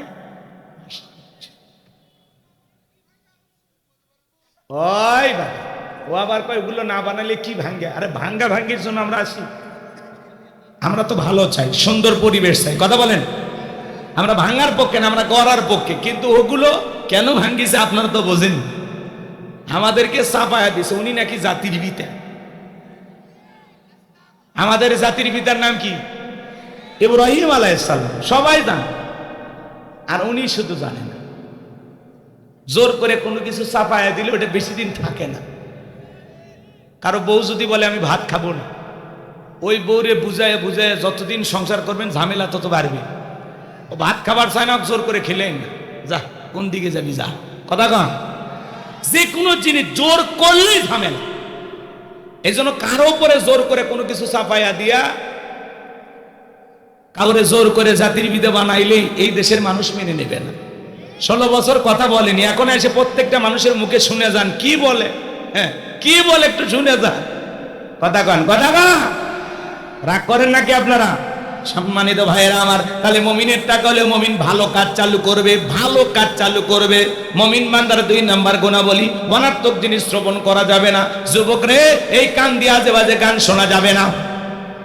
কানের ভিতর ইয়ারফোন লাগায় গান শোনো, রূপবানে নাচে কমর দোলাইয়া, আল্লাহর ফেরেশতারা কবরে এনে পিটাবে ঝোলাইয়া ঝোলাইয়া। সিরাজগঞ্জের এক যুবক রেল লাইন পার হয়ে যায়, কানের ভিতর ইয়ারফোন লাগাইয়া ট্রেন এসে ধাক্কা মেরে 3 টুকরা করে থুয়ে গেছে। মরার পরেও কানের ভিতর ইয়ারফোন লাগানো ছিল। এখন কবরে যা, ফেরেশতারা তোর জাগা মতো বাদ্যযন্ত্র বাজাবে, কথা বলেন ঠিক কিনা? আজকে যুব সমাজকে সবচাইতে নষ্ট করছে মোবাইল, কথা বলে না কেন? এই মোবাইলের কারণে যুব সমাজের চরিত্র নষ্ট হয়ে গেছে। সারা রাত মোবাইল ঘাটাঘাটি করে, কম্বলের ভিতরে একা একা রুমের ভিতরে দরজা লাগায় মোবাইলে অশ্লীল ভিডিও দেখে। আছে না নাই? এরকম যুবক অবশ্য আপনাদের এলাকায় নাই। এই মোবাইলের ওজন কম, কিন্তু মোবাইলের মাধ্যমে পাপের ওজন বেশি। দেখলেন না মোবাইলে টিকটক ভিডিও দেখে যে সুবানা কি নাম একটা মহিলা, 11 বছর বয়স, ক্লাস 6-এ পড়ে, সেই মেয়ে প্রেমের টানে নওগাঁয় চলে গেছে। হাসপাতালে ক্যান্সারে মা আক্রান্ত, ক্যান্সারের রোগী মা, মাকে ফেলাইয়া 11 বছরের এই ছোট্ট শিশু বাচ্চা, অনেক নিউজ পত্রিকায় শিশু বলতেছে, 11 বছরের মানুষ, ছোট্ট একটা মেয়ে। এই তরুণী ঢাকা থেকে চলে গেছে নওগাঁয় প্রেমিকের হাত ধরে। এইবার সাংবাদিক মিডিয়া সবাই তাকে বললেন, আজকে তাকে নওগাঁ থেকে উদ্ধার করা হয়েছে, প্রেমিকের বাড়ি থেকে, কথা বলে না কেন? তো এই মেয়েকে বলা হলো আপনি কেন আসলেন? বলে আমি এমনি আসছি। কেন? বলে বাড়িতে ভাল লাগে না, বন্দি বন্দি জীবন লাগে। তো এই ছেলের সাথে কিভাবে পরিচয়? কয় টিকটকে, টিকটক আইডিতে পরিচয়, কথা কন। টিকটকের থেকে পরিচয়। ছেলেটাও টিকটক করে, মেয়েও টিকটক করে। আজকে সমাজের যুবক তরুণ তরুণীদের কোন জায়গায় নিয়ে গেছে? আজকে আমরা আমাদের প্রজন্মদেরকে ধ্বংস করেছি এই মোবাইল দিয়ে, কথা বলে ঠিক না? আজকে অনলাইনে ওপেন প্ল্যাটফর্মে আপনার সন্তান যা ইচ্ছা তাই করতেছে, আপনি অভিভাবক হয়ে ফিরেও তাকাচ্ছেন না। এই সুবার মতো আপনার মেয়ে ঢাকা থেকে নওগাঁয় চলে আসবে, ক্যান্সারের রোগী মা, সেই মাকে ফেলাইয়া 11 বছরের এই ছোট্ট তরুণী নির্লজ্জ বেহায়ার মতো ভাগে আসছে। তাহলে আপনার আমার প্রজন্ম যাচ্ছে কোথায়? এই তরুণ তরুণীদেরকে আমরা কি শিখাইলাম? এই সমাজের শিক্ষা ব্যবস্থা আপনার আমার সন্তানকে কিভাবে ধ্বংস করছে? এই কথা বলেন। আজকে সোশ্যাল মিডিয়াতে ভাইরাল, যে ছোট্ট মেয়ে কিভাবে গেল, সিসি ক্যামেরাতে দেখা গেল তার সেই যেই ছেলের সাথে প্রেম করে সেই ছেলের হাত ধরে ওখান থেকে বের হয়ে আসতেছে। চিন্তা করা যায়, একটা মেয়ে 11 বছর বয়স, মা হাসপাতালের বেডে ক্যান্সারের রোগী, সেই মাকে বেলায়া এই তরুণী কিভাবে পালিয়ে গেল? মানুষের মনুষ্যত্ববোধ উঠে গেছে। মায়ের প্রতি মহাব্বত নাই, প্রেমিকের প্রতি মহাব্বত। এই প্রেমিক তোরে 3 মাস 6 মাসের গর্ভবতী বানায় ছেড়ে দেবে, পরে বিয়ে করার জন্য আর ছেলে খুঁজে পাবি না। কথা বলে ও মা, নিজেকে এত সস্তা বানায়। আজকে পুরো সমাজ নষ্ট করছে এই মোবাইল। জোরে বলেন কি? দেশে মোবাইল আইছে, চিঠি বন্ধ হইয়াছে, দিওয়ানা বানাইছে, পোলা মাইয়ার মনের কথা ভাসে বাতাসে। ও দেখো পোলা পানের মন বাদা ফেসবুকে এখন, ও দেখো পোলা পানের মন বাদা ফেসবুকে এখন, মোবাইলে চ্যাটিং কইরা কাটায় সারাক্ষণ। এই মোবাইল পাইয়া দেখো মদনের মাইয়া, এই মোবাইল পাইয়া দেখো মদনের মাইয়া কি কাণ্ড ঘটাইছে, স্বামী সংসার রাইখা নাকি পালায়া গেছে। এই মোবাইল পাইয়া ওই শোভা নামের সেই মাইয়া কি কাণ্ড ঘটাইছে, ক্যান্সারের রোগী মাকে ফেলে নওগাঁ এসেছে। কথা বলেন, কথা বলেন। এই সমাজ শেষ হয়ে গেল বাজান। কথা বলেন ঠিক কিনা? ওদেরছে টিকটক আসিয়া সব গেল ভাসিয়া। টিকটক ভিডিও বোঝেন না? এই মেয়ে তো টিকটকে আসক্ত। যে প্রেমিকের সাথে সম্পর্ক করে সে TikToker, TikToker celebrity, TikTok video করে, উল্টাপাল্টা ভিডিও। কথা কর না কে? মহিলা নুডলস রান্না করে, তার টিকটক ভিডিও। হ্যালো বন্ধুরা, দেখেন কিভাবে নুডলস রান্না করতে হয়। প্রথমে আপনারা একটু সয়াবিনের তেল দেবেন, এরপরে তেজপাতা, তারপরে আমার গালত একটা থাপ্পড়। এই টিকটকে আসক্ত বাজা। 11 বছরের তরুণী, চিন্তা করা যায় একটা মেয়ে 11 বছর, কি এমন বয়স? আমরা কিছুই বুঝতাম না ওই সময়, আর এরা কত পাকনা হয়ে গেছে। কথা কন না কে?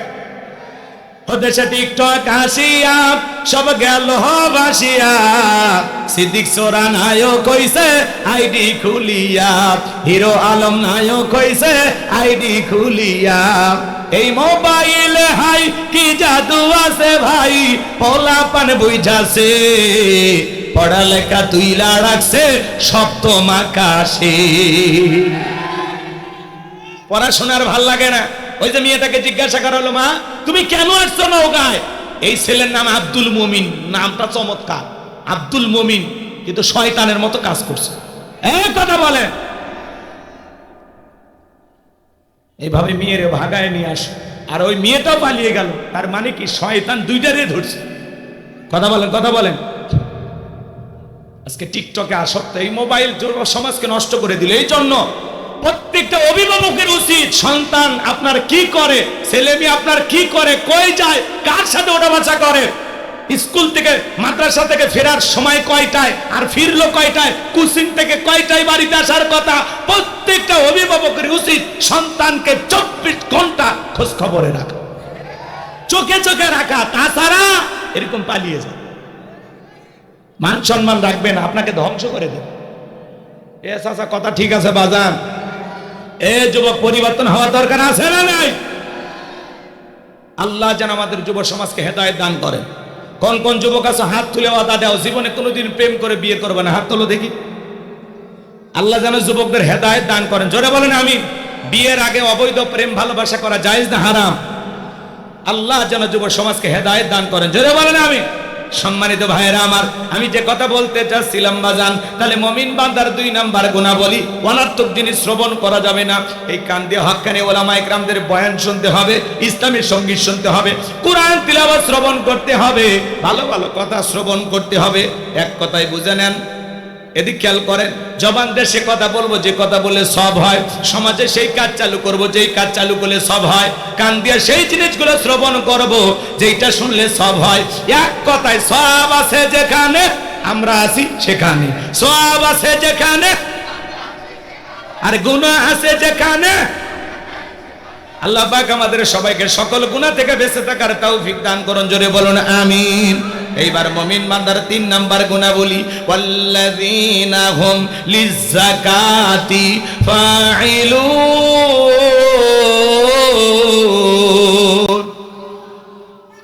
ভাই সমস্যা হচ্ছে?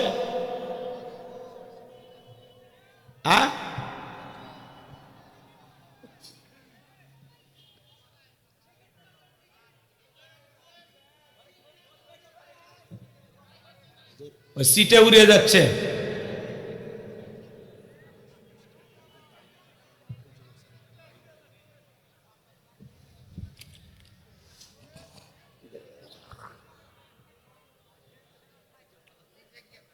শোনেন, হ্যাঁ ঠিক আছে ঠিক আছে, সমস্যা নেই। সবাই বললাম না, পয়েন্ট টু পয়েন্ট কথা বললে ও বোঝে না, ঘটনা কাহিনী ধরলে ভালো বোঝে, কাহিনীর রস শুনবে। আচ্ছা যাই হোক, আজকে কষ্ট দেব না আপনাদেরকে। 3 নাম্বার, ওয়াল্লাযীনা হুম লিযাকাতি ফাঈলুন। মুমিন বান্দার 3 নাম্বার গুণাবলী। আল্লাহ যদি মুমিন বান্দাকে নিসাব পরিমাণে ধন সম্পদের মালিক বানায় দেয়, মুমিন বান্দা সক্রিয়ভাবে বছরে যাকাত দেবে কয়বার? যাকাত দেওয়া নফল না ফরজ? নামাজ আদায় করা যেমনি ফরজ, যাকাত দেওয়া তেমনি ফরজ। কথা বলেন ঠিক কিনা? এজন্য আল্লাহ তাআলা বলেন, মুমিন বান্দাকে আল্লাহ যদি নিসাব পরিমাণে সম্পদের মালিক বানায় দেয়, মুমিন বান্দা সক্রিয়ভাবে হিসাব করে করে বছরে কয় লাখ টাকার কয় হাজার টাকা যাকাত আসবে, কয় কোটি টাকার কয় লাখ টাকা যাকাত আসবে, মুমিন বান্দা সক্রিয়ভাবে হিসাব করে করে বছরে যাকাত দেবে কয়বার? একবার। জোরে বলেন কয়বার? যাকাত আসছে দারিদ্রতা বিমোচন করার জন্য, যাকাত আসছে অভাব মুক্ত সমাজ রাষ্ট্র দেশ গড়ার জন্য, যাকাত আসছে রাস্তার ঘাটে পড়ে থাকা ওই সমস্ত অবহেলিত মানুষের মুখে হাসি ফুটানোর জন্য, যাকাত আসছে রাস্তার এপারে 10 তালা এপারে গাছতলা তার ব্যবধানকে দূর করার জন্য। বলুন আল্লাহু আকবার। বাংলাদেশের অর্থনীতি যাকাত ভিত্তিক না সুদ ভিত্তিক? সুদ ভিত্তিক অর্থনীতি। হালাল না হারাম? এই হারাম অর্থনীতিটা করছেন কালে বাংলাদেশকে কোন নেতা দারিদ্র মুক্ত করতে পারবে না। বাংলাদেশকে দারিদ্র মুক্ত করতে পারবেন তখন যাকাত ভিত্তিক অর্থনীতি চালু হবে। যখন যাকাত ভিত্তিক অর্থনীতি চালু করার পরে একটা যাকাত মন্ত্রণালয় চালু করা লাগবে। এই মন্ত্রণালয়ের দায়িত্ব দেশের বিজ্ঞ ইসলামী স্কলার দিনের দায়ী আলেমদের কাঁধে দেওয়া লাগবে। ওই গমসর ডালসর বিকাশের টাকা চোর ওই নেতাদেরকে দেওয়া যাবে না। ঢুকানোর কথা ব্রিজে রড ঢুকে দেয় বাঁশ, ব্রিজ উদ্বোধন করার আগে রুকুত চলে যায়। যারা 11 লক্ষ কোটি টাকা দুর্নীতি করে বিদেশে পাচার করেছে ওই সমস্ত দুর্নীতিবাজ নেতাদেরকে দায়িত্ব দেওয়া যাবে না। দায়িত্ব দেওয়া লাগবে কাদের? আলেমদের। জোরে বলেন কাদের? এদেশের বিজ্ঞ ইসলামিক স্কলার দিনের দায়ী আলেমেরা দায়িত্ব নেবে। তারা কি করবে? সমস্ত ধনীদের তালিকা করবে। উনি ধনী মানুষ, যাকাত দিতে চায় না। এদেশের অধিকাংশ ধনী যাকাত মারিয়ে খায়। কথা কয় ওনার যাকাতের সে 1 কোটি টাকা কোনো মতে 5-10 লাখ টাকা যাকাত দিয়ে নিজের 90 লাখ নিজেই খায়। ওনার যাকাতের সে 10 লাখ 2-3 লাখ টাকা দিয়ে নিজের যাকাত নিজেই খায়। আর এই দেশের ধনীরা পাইছে যাকাত মানে শাড়ি লুঙ্গি, এমন লুঙ্গি কিনে দেয় 200 টাকা দাম লিটন লুঙ্গি, পরে থাকলে আর জান্নাত জাহান্নাম সব বোঝা যায়। 300 টাকা দামের শাড়ি দিয়ে দেয়, ওই শাড়ি ধুয়ে দিলে শাড়ি না মশারি খুঁজে পাওয়া যায় না। এই বড় লোক, এই শাড়ি তোর বউরে পরান। যাকাত মানে শাড়ি লুঙ্গি না। হযরত ওমর ফারুক দেখে বলেন, তোমরা যাকাতের অর্থ এমন ভাবে দাও যাতে ওই ব্যক্তি যাকাতের জন্য আর কারো দুয়ারে হাত না পাতে। আল্লাহু আকবার। এই ছেলেটা বেকার বসে আছে, পরে যাকাতের 1-1.5 লাখ টাকা দিয়ে একটা বাজারে দোকান ধরায় দেন। আল্লাহ যদি চায় 5-7 বছর ব্যবসা বাণিজ্য করে ও নিজেও যাকাত দেবে। আল্লাহু আকবার। এই ছেলেটা বেকার বসে আছে, পরে যাকাতের 1-1.5 লাখ টাকা দিয়ে একটা অটো ভ্যান রিক্সা কিনে দেন। নসিমন করিমন আলম সাধু কিনে দেন। ওইটা দৈনিক 500 টাকা 1000 টাকা একটা ইনকামের ব্যবস্থা হয়ে গেল। লোকটার বেকার থাকলো না, বেকারত্ব দূর হবে। আল্লাহু আকবার। একটা নারী আছে বিধবা, শাড়ি দিয়ে কি লাভ? সেলাই মেশিন দেন, 2টা ছাগলের বাচ্চা কিনে দেন, 2টা গাভী গরু কিনে দেন, এগুলো লালন পালন করে ভাগ্যের চাকা ঘুরাবে। আল্লাহু আকবার বলেন। তার মানে যাকাতের টাকা দিয়ে মানুষের কর্মস্থানের ব্যবস্থা করে দিতে হবে। শোনেন শোনেন, আল্লাহর নবী মুসা আলাইহিস সালামের নাম আপনারা শুনেছেন। কারণের কাছে যা বলে, কারণ তোমাকে যাকাত দিতে হবে। কারণ ডেকে বলে, পয়গম্বর আমি যাকাত দিতে পারবো না। নবী মুসার রাগ কম না বেশি? যে নবী রেগে গেলে মাথা টুপি ভেদ করে চুল খাড়া হয়ে যায়। আল্লাহ নবী মুসা ডেকে বলে, কারণ যাকাত না দিলে যাকাত আদায় করা হবে। চেহারার দিকে তাকাইয়া ডেকে বলে, পয়গম্বর রাগ করার দরকার না, আপনি বাড়িতে যান, কত টাকা যাকাত দিতে হবে আমারে বলেন। নবী ডেকে বলে, 2.5% বলে, ঠিক আছে যান, আমার একটু হিসাব নিকাশ করার সুযোগ দেন। এইবার কারণ হিসাব নিকাশে বসে গেল। এই কারণকে আল্লাহ এত সম্পদ দিয়েছিল, 70টা উট লাগতো চাবি বহন করতে। চাবি যদি এত হয় তালা কত, আর তালা যদি এত হয় সিন্ধুকে মাল কত, ছোট মাথায় ধরবে না। এইবার কারণ হিসাব নিকাশ করে দেখে, হাজার হাজার কর্মচারী দিয়া সারা রাত সারা দিন যদি যাকাতের টাকা দেওয়া হয়, এরপর এরপরে টাকা শেষ হবে না, এমনি তো কৃপণ পায়ে স্যান্ডেল দেয় না, ক্ষয়ে যাবে বলে, গায়ে জামা পরে না ছিঁড়ে যাবে বলে, সেই কৃপণ কি এত টাকা জাকাত দিতে পারে না?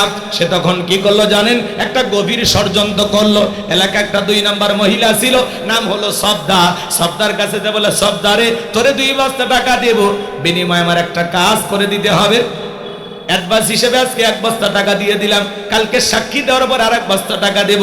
বিনিময়ে নবী মুসা আলাইহিস সালাম যে মজলিসে দাঁড়ায় মানুষকে আল্লাহর পথে আহ্বান করবেন, ওই ভরা মজলিসে দাঁড়ায়া একবার শুধু বলবি, নবী মুসা দিনের বেলা ওয়াজ করে আর রাতের বেলা আমি সবদার সাথে রাত কাটাই।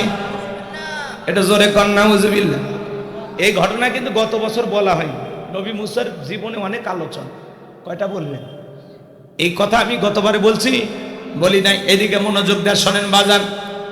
এইবার সবটা যেহেতু 2 নাম্বার মহিলা রাজি হয়ে গেল, পরের দিন সকালবেলা আল্লাহ নবী মুসা আলাইহিস সালাম হাজার হাজার মানুষকে আল্লাহর পথে দাওয়াত দিতেছেন। ওই ভরা মজলিসে শেষ সবটা নামের সেই মহিলা নবী মুসা আলাইহিস সালামের আলোচনা শোনার পরে পাষাণ হৃদয় গইলা চোখ দিয়া পানি ঝরতেছে। বলুন সুবহানাল্লাহ। কারণ ইশারা দিয়ে বলে দাঁড়া, বলে আরেকটি শুনি, বলে না শুনতে দেওয়া যাবে না।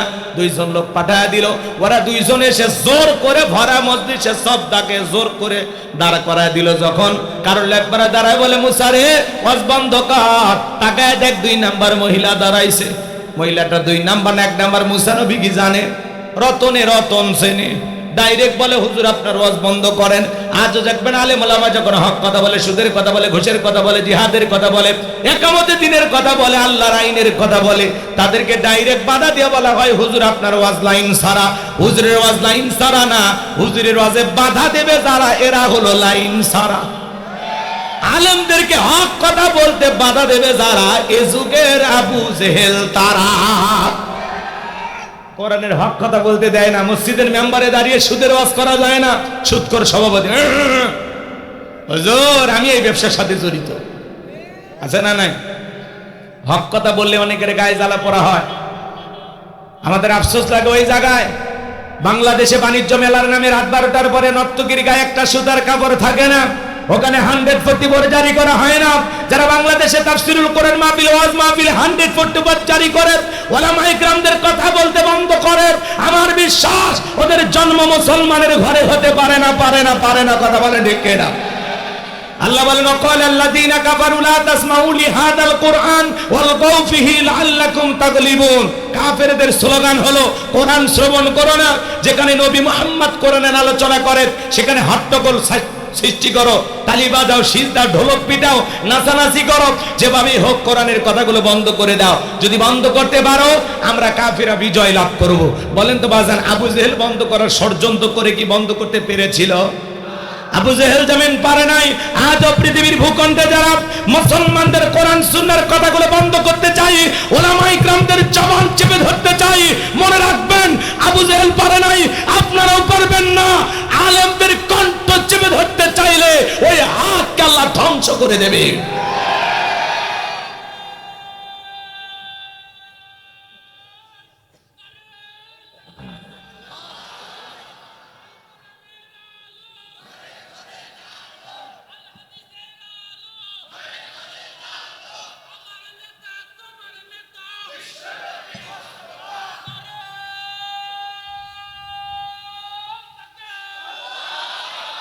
এই জন্য আমরা বলবো, কোরআন বন্ধ করতে আসবে যারা, আল্লাহ ওদের জীবনের সুইচ বন্ধ করে দেবে। কথা বলে ঠিক না?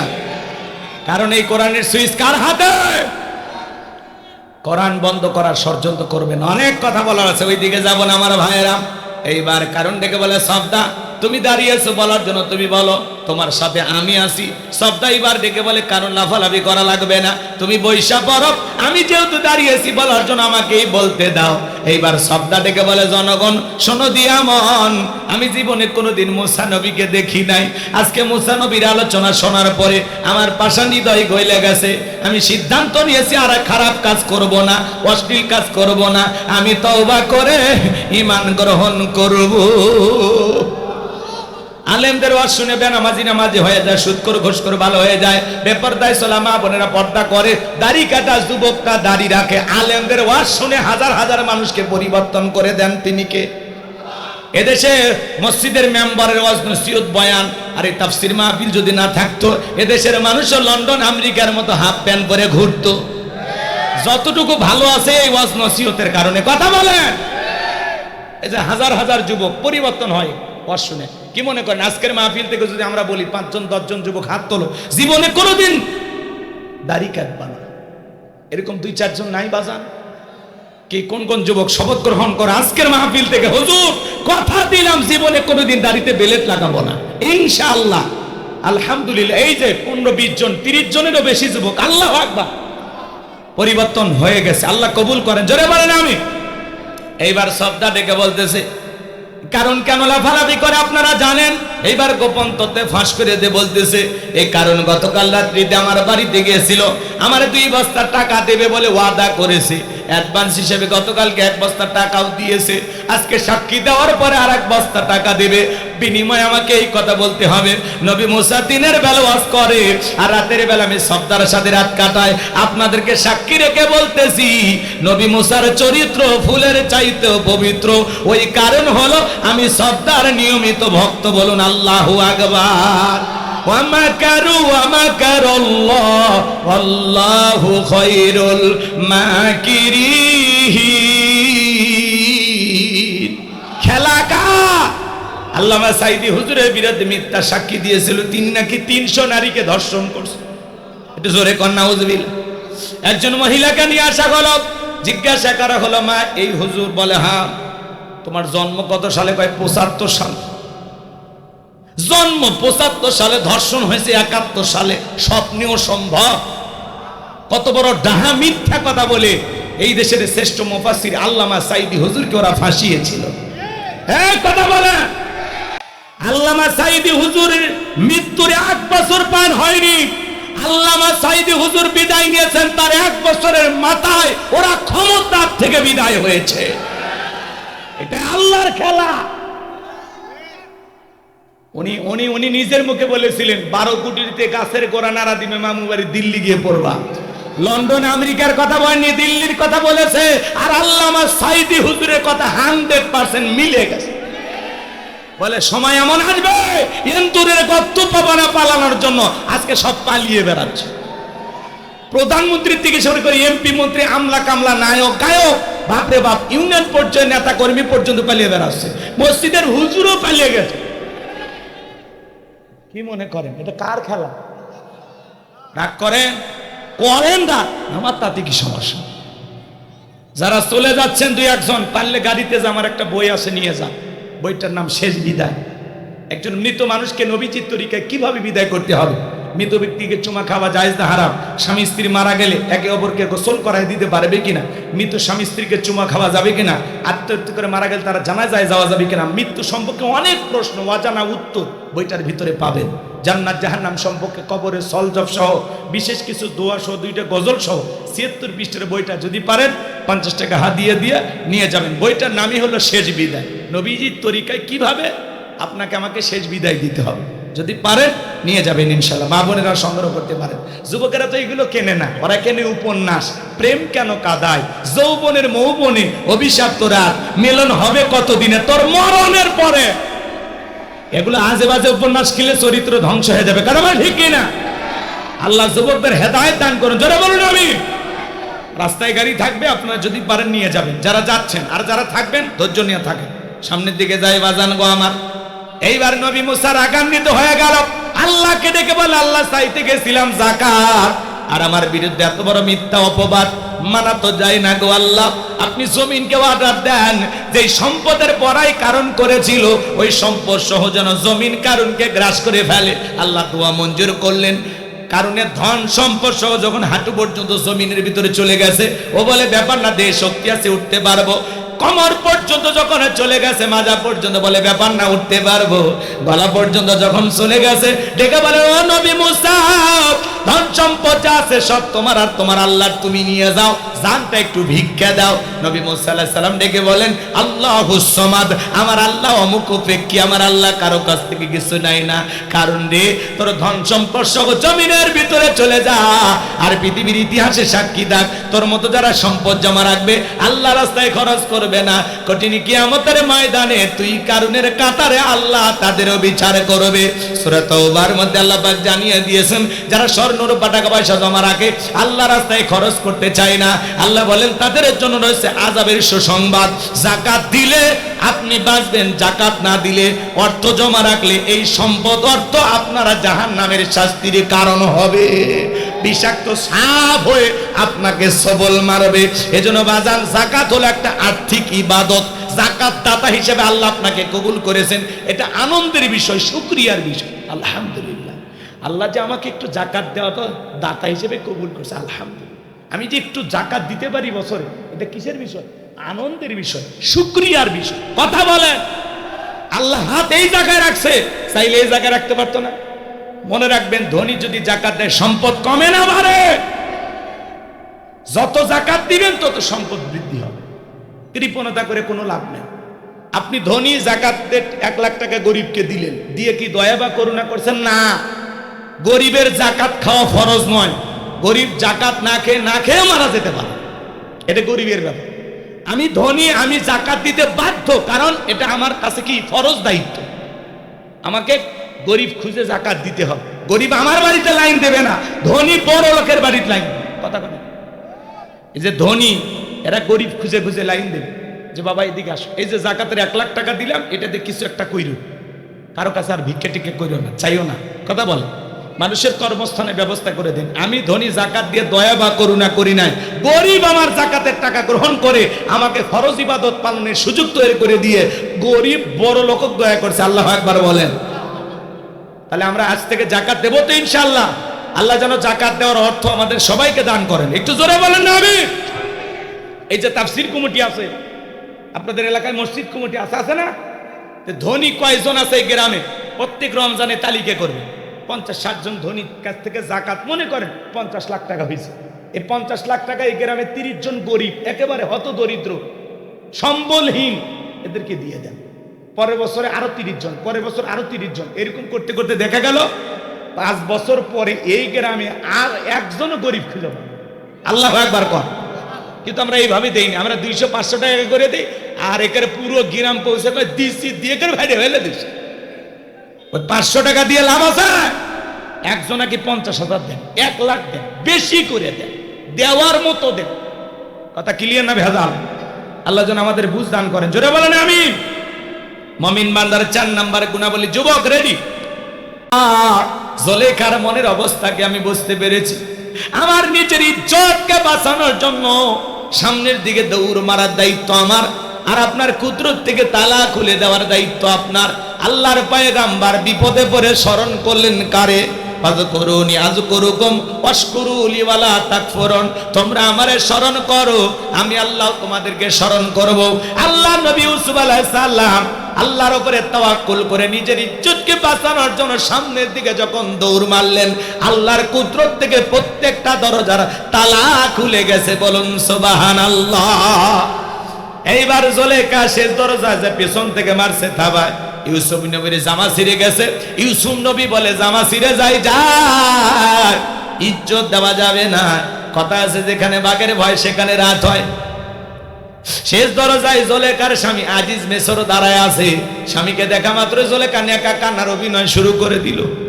কিছু কিছু মহিলা দেখেন না, কথা বলার আগে কান্দে দেয়, আমার দুনিয়া কেউ নাই, কেউ নাই, তো বেঁচে আছে কৃষক। কেন বেঁচে আছে? কথা কন, কথা বলার আগে কান্দে দেয়। অনেকের বউ কান্দেই মামলা জিততে চায়, চোখ দিয়ে সেই পানি এমন কায়দায় কান্নাকাটি করে বর্ণনা দেয়, মানুষ মনে করে সব তো ছেলের, মেয়ে কিচ্ছু বোঝে না, ফিডার খায়। মেয়ে একটু কান্নাকাটি করলে আমরা গলে যায় যে সব তো পুরুষের, সব দোষ ওই শালা। এই শালির কোনো দোষই নাই, এরকম ভাব আমরা নেই না। যে মেয়ে যত বেশি কান্না করে ওর ভিতরে তত ভেজাল আছে। কথা কন, অনেকের বউ কথা বলার আগে কান্দে দেয়, ধমক দেবে না, চুপ, কাঁদবি না। ঘটনা কি হয়েছে খুইলে ক। তোর ঘটনা শুনে যদি মনে হয় এই ঘটনায় কাঁদা উচিত, স্বামী স্ত্রী একসাথে জামাত করে কাঁদা হবে, একা কাঁদবি না। কি হয়েছে খুইলে ক, কথা ঘর। হ্যাঁ, অনেকের বউ কথাই বলা হয় না, কথা কর আগে কান্দে দেয়, চোখে মনে মোটর বসা রাখছে, টিপ দেওয়া হয় না। যার বউ যত বেশি কাঁদবে বুঝবেন ওর ভিতরে তত ভেজাল আছে। কাঁদবি যাই নামাজের স্বামীর জন্য হায়াত কামনা করে কাঁদবি, স্বামীর যেন সংসারে বরকত হয়, তুই যাই নামাজে কাঁদবি রে পাগলি। কি চাচা ঠিক আছে, মিশাই কান্দে মিস আছে, রাগ করতেছেন মনে হয়। জলেখা এবার নেকা কান্নার অভিনয় করে ডেকে বলে, স্বামী ইউসুফকে ছেলের মতো দেখতাম, আজকে সুযোগ পাই ইজ্জতের দিকে হাত বাড়াইছে, আর একটু দেরি হয়ে গেলে সর্বনাশ হয়ে যেত। আর মনে মনে ভাবে মরার স্বামী আসার সময় পাইলি না। আল্লাহর নবী ইউসুফ আলাইহিস সালামকে মিথ্যা দর্শনের অপবাদ দিয়া, মিথ্যা দর্শনের তহমত দিয়া 1 নয় 2 নয় 9.5 বছর জেল খাটাইছিল জুলেখা। এ যুগে ওলামায়ে কিরামদেরকে মিথ্যা দর্শনের আসামি বানায়া, মিথ্যা অপবাদ দিয়া জেলখানায় বন্দী করবে যারা, ডিজিটাল জুলেখা তারা। আলেমেরা ধর্ষণকারী হতে পারে না, কথা বলেন। হুজুরের বউ বেশি, বাচ্চা বেশি, এটা বিশ্বাস করা যায়, কিন্তু বাংলাদেশের কোন আলেম ধর্ষণকারী হতে পারে না, পারে না, কথা বলেন ডেকেরা।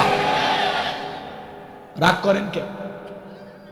এই পৃথিবীর অধিকাংশ নবী রাসূলদের একাধিক স্ত্রী, সাহাবায়ে কিরামদের একাধিক স্ত্রী, আলেমদের যদি একাধিক স্ত্রী হয় আপনার সমস্যাটা কি? কথা বলেন। আল্লাহ যেন আমাদের সহি বুঝ দান করেন, জোরে বলেন আমিন। আমার ভাইয়েরা, দিল দিয়া কথাগুলো বোঝার চেষ্টা করবেন, মাজান মন খারাপ করবেন। আমি যে কথা বলতে চাই, জুলেখা মিথ্যা দর্শনের অপবাদ দিয়ে আল্লাহ নবী ইউসুফ আলাইহিস সালামকে জেলখানায় বন্দী করলো। এই জন্য যুবক, তোদের পা দুটো আগায়া দে। ও সোনা ভাই, আমি তোদের পা দুইটা ভইরে বলে যাই, পুলিশে ধরলে বাঁচবি, র্যাবে ধরলে বাঁচবি, কিন্তু কোন নারীর ছলনার ফাঁদে, মায়ের জালে, রূপের জালে পাটা যদি একবার আটকে যায়, ফান্দে পড়িয়া বগা কান্দে রে, সারা জীবন কেঁদেও ওই কাল নাগিনীর বিষাক্ত সবল থেকে তোরা বাঁচতে পারবে না। ওরা ছেলেদের ভালোবাসে না, ওরা ছেলেদের মন নিয়ে ব্যবসা বাণিজ্য করে। যে যত দামি গিফট করে তারে তত বেশি ভালোবাসে। এজন্য যুবকদেরকে বিশ্বাস করা যাবে না। আকাশে রং ধনু যেরকম মুহূর্তে মুহূর্তে রং বদলায়, নারীদের মনের অবস্থাও তাই। ও যে কারে ভালোবাসে ও নিজেও জানে না। এই জন্য খবরদার, বিয়ের আগে কোনো অবৈধ প্রেম ভালোবাসা করা যাবে না। 20 বছর বয়স হয়নি, বাড়িতে এসে আব্বা উত্তরপাড়া লাকিকে আমি কথা দিয়েছি, রাজি থাকলে 1 চাপুন, না হলে 2 চাপুন। পিতামাতা রাজি হয় না, পালিয়ে যা বিয়ে করে, পালিয়ে যা বিয়ে করে জীবনে সুখ পাওয়া যায়। যারা পিতামাতাকে কষ্ট দিয়ে মা বাবার অবাধ্য হয়ে পালিয়ে যা বিয়ে করে, এরা জীবনে কখনো সুখী হতে পারবে না, পারবে না। এ যা বেটা যা, ডায়েরি নিয়ে আমি লিখে দিচ্ছি। প্রেম করে পিতামাতার অবাধ্য হয়ে যারা বিয়ে করবে, জীবনে কখনো সুখী হতে পারবে না, কথা কন। এজন্য যুবক, আজকে তোমাদেরকে ওয়াদা দিতে হবে, জীবনে কোনোদিন মা বাবার মনে কষ্ট দিবা না, জীবনে কোনোদিন মা বাবার অবাধ্য হবে না। পিতা মাতা দোয়া করে বিয়ে দেবে যেখানে বরকত আছে সেখানে, মুরব্বীদের দোয়া আছে যেখানে কল্যাণ আছে। কোন কোন যুবক বিয়ে করেনি হাত তুলে ওয়াদা দাও, মা বাবার পছন্দের মেয়েকে বিবাহ করবো। কি মনে থাকবে যুবক? এই দেখেন কার কার ছেলে হাত তুলেছে, দেখেন বাপেরা, দেখেন অনেক পাত্র আছে এলাকায়। বাবা 2-1টা বিয়ে গাইবান্ধাই করুন, হাত নামাও। এলাকায় এত পাত্র, আর আমরা পাত্র খুঁজে পাই না মেয়ে বিয়ে দেওয়ার সময়। ঠিক আছে, হাত নামা, হাত নামা। রাগ করেন নাকি আপনারা? তাহলে যুবক, এই যৌবনকালে ইবাদত করতে হবে কার? ওয়াল্লাযীনা হুম লিফুরুজিহিম হাফিজুন। নিজের যৌবনটাকে সংযত রাখা, নিজের যৌবনটাকে কন্ট্রোল করা। আল্লাহ রাসূল বলেছেন, তোমরা যদি 2টা জিনিসকে কন্ট্রোল করতে পারো, 1 নাম্বার হলো 2 চলের মাঝখানে থাকা নরম জিহ্বা, আর 2-এর মাঝখানে থাকা লজ্জাস্থান। এই 2টা যদি কন্ট্রোল করতে পারো, এই 2টার যদি হেফাজত করতে পারো, সংরক্ষণ করে রাখতে পারো, আমি নবী তোমাদের জান্নাতের জিম্মাদারি নিলাম। বলুন সুবহানাল্লাহ। এই যৌবনের হেলায় খেলায় গুনাহ করা যাবে না। যুবকরে, এই রঙের যৌবনে একদিন জং ধরবে, কাঁচাদেরই একদিন সাদা হয়ে যাবে, টাইট চামড়া একদিন ঢিল হয়ে যাবে, যৌবনে পড়ে যাবে ভাটি। কথা বলেন ঠিক কিনা? ও তোমার গনা দিন ভো রাইয়া যাইবে, গনা দিন ভো রাইয়া যাইবে, যৌবনে লাগবে ভাটি। ওই যে দেখো ডাকিতেছে তোমায় কবরের মাটি। বলেন বলেন, ওই যে দেখো ডাকিতেছে তোমায় কবরের মাটি। যেদিন সন্ধ্যার আগেই ডুবে রে বেলা, এক নিমিষেই ভেঙে যাবে তোমার রঙের মেলা। যেদিন সন্ধ্যার আগেই, যেদিন সন্ধ্যার আগেই ডুবে রে বেলা, এক মিনিটেই ভেঙে যাবে তোমার রঙেরই মেলা। কারে দিবা তুমি জোরে ধমক, কারে দিবা তুমি জোরে ধমক, কার মাথায় বাংলাজি। ওই যে দেখো ডাকিতেছে তোমায় কবরের মাটি। খবর পেয়ে আসবে আত্মীয় স্বজন, তোমারই চার পাশে পয়সা সবাই করিবে কান্দন। সাজাইবে তোমায় মনের মতন, সাজাইবে তোমায় মনের মতন, কি সুন্দর পরিপাটি। ওই যে দেখো ডাকিতেছে তোমায় কবরের মাটি। বলেন বলেন, ওই যে দেখো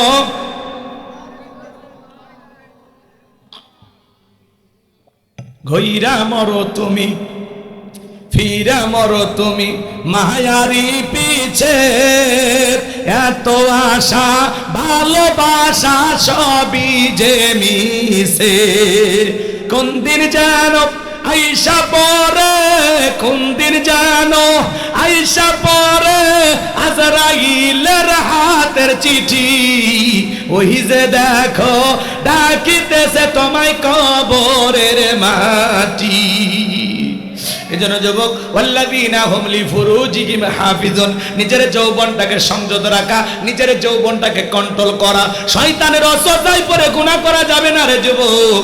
যৌবনকালে কার জানালায় দিকে লোপর গল্প করো, কারে নিয়ে যা সাপিনা পার্কে ঘরো, কার নিয়ে যা ডানা পার্কে ঘরো, কার নিয়ে যায় জিয়া পার্কে ঘরো, কারে নিয়ে যা চিড়িয়াখানায় বাদাম খাওয়ায়।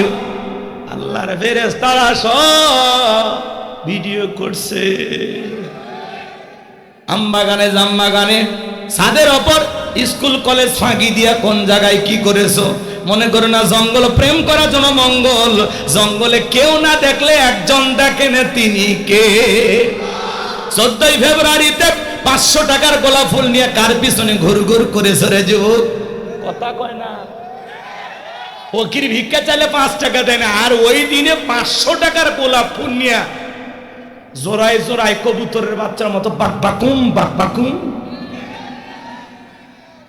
ওই যে ছেলেটা যেইভাবে ধরে বিয়ে পড়ায় দিছে, এরকম পার্কে হোক আর 14 ফেব্রুয়ারিতে হোক, যেখানে পাওয়া যাবে সেখানে ওই কপত কপতিকে ধরে বিয়ে দেওয়া, তাহলে সব ঠিক হয়ে যাবে। কথা কন। যারা এই 14 ফেব্রুয়ারিতে বিশ্ব ভালোবাসা দিবস পালন করে, মনে রাখবা এটা বিশ্ব ভালোবাসা দিবস না, এটা বিশ্ব বেহায়া দিবস। মুসলমানের ভালোবাসা 12 মাস। কথা বলে ঠিক কিনা? হ্যাঁ, এই যুবক যুবতী তরুণ তরুণীর অসভ্য বেহায়া যায়। কার্তিক মাসে যেরকম কুকুরের প্রেম বাইরে যায়, এই 14 ফেব্রুয়ারিতে এরকম কুকুরের স্বভাব পায়া কিছু যুবক যুবতী আছে এরকম প্রেম প্রীতি করে। এটা 14 ফেব্রুয়ারি ভালোবাসা দিবস না, ওটা হলো কুত্তা কুত্তি দিবস। কথা বলে ঠিক না? কোন মুসলমানের সন্তান এই দিবস পালন করতে পারে না। আন্দাজে এক দিবস পালন করো। দিবস পালন করতে গেলে দলিল লাগবে না যে আলহামদুলিল্লাহ। কি কথা খারাপ লাগে? এগুলো ওয়াজ না, এগুলো ওয়াশ। মাঝে মাঝে একটু হালকা সাইজ করা দরকার আছে না? নাই? আল্লাহ যেন আমাদের সবাইকে এই যৌবনকালে সকল গুনাহ থেকে, শয়তানের সকল ওয়াসওয়াসা থেকে বেঁচে থাকার তৌফিক দান করেন। চিল্লা বলেন আমিন। আর 6 নম্বরে গুনাহ বলি। আমার আল্লাহ রাব্বুল আলামিন বলেন ওয়াল্লাযীনা হুম লিআমানাতিহিম ওয়া আহদিহিম রাউন। 5 নাম্বার হলো আমানত রক্ষা করা। এই জীবনটা আমানত, ছেলে মেয়ে আমানত, স্ত্রী সন্তান আমানত, বক্তার কাছে শ্রোতা আমানত, শিক্ষকের কাছে ছাত্র ছাত্রী আমানত। কথা বোঝেন নাই? এইভাবে হিসাব নিকাশ করলে আমরা সবাই আমানতের ভিতরে আসি। কথা কয় না গো? এদেশের যিনি বর্তমানে অন্তর্বর্তীকালীন সরকার ডক্টর ইউনূস সরকারের কাছে সব এখন আমানত। এই যে আমাদের সার্জিস আলম, নাম শুনেনি? ছেলেটা বিয়ে করেছেন, মাশাআল্লাহ, একজন হাফেজাকে। আজকে অবশ্য একটা সংবাদ শুনে একটু কষ্ট লাগলো। আমাদের সেই সার্জিস আলমের ভাইয়ের দাদা মারা গেছে। সে নিজে জানাজার খাটিয়া নিয়ে কবরস্থানে দাদাকে নিয়ে যাচ্ছেন। আমরা দোয়া করি আল্লাহ পাক যেন তার দাদার কবরকে জান্নাতের বাগান বানায় দেন। জোরে বলেন আমিন। তাহলে সার্জিস আলমের দাদা মারা গেছে। ইন্না লিল্লাহি ওয়া ইন্না ইলাইহি রাজিউন। এই ছেলেটা কিন্তু চমৎকার, একজন ভালো মনের ছেলে। এর মন মানসিকতা অনেক ভালো। এদেরকে বিদেশে সেটেল করে দেওয়ার জন্য বিগত সরকার অফার করেছিল, কোটি টাকা দেব, গাড়ি বাড়ি দেব, তোমার মা বাবা ভাই বোন সবার ভাগ্য পাল্টায় দেব। আমরা যা বলি তাই শোন।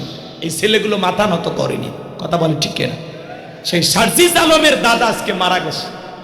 সবাইকে যেতে হবে, কুল্লু নাফসিন যায়িকাতুল মাউত, সবাইকে মৃত্যুর স্বাদ গ্রহণ করতে হবে। জীবন আছে যার, মৃত্যু হবে একদিন তার। আজকে সার্জিসের দাদা চলে গেছে। আমার দাদা অনেক বছর আগে মারা গেছে, আমি চোখের দেখাও দেখতে পারি নাই। এই জন্য ভাইয়েরা আমার, ছেলেটার দেখলাম চোখে মুখে কান্না, অনেক কষ্ট। কয়েকদিন আগে বিয়ে করেছে, আবার দাদাও মারা গেল, তাই না? তো এই ছেলেটার জন্য আপনারা দোয়া করবেন। আমাদের সার্জিস ভাইয়ের দাদা মারা গেছে, আল্লাহ যেন তার দাদাকে মাফ করে দেন।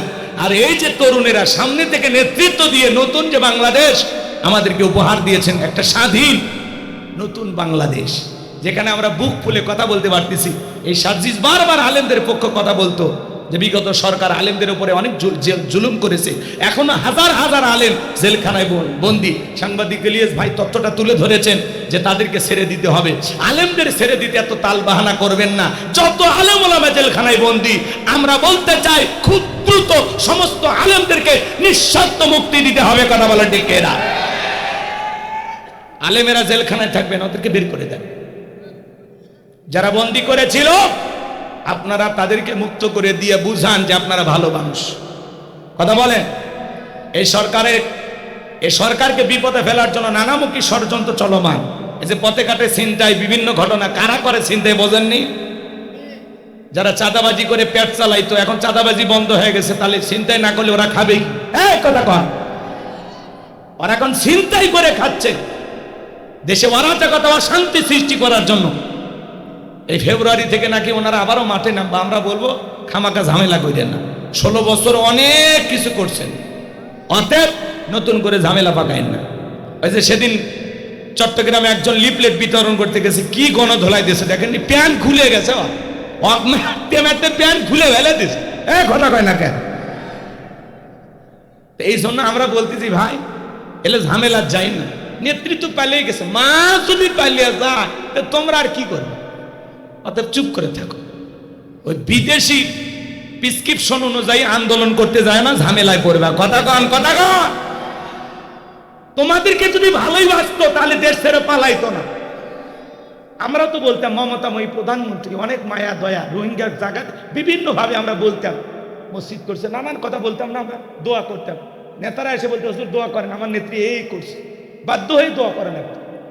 কথা কয় না কেন?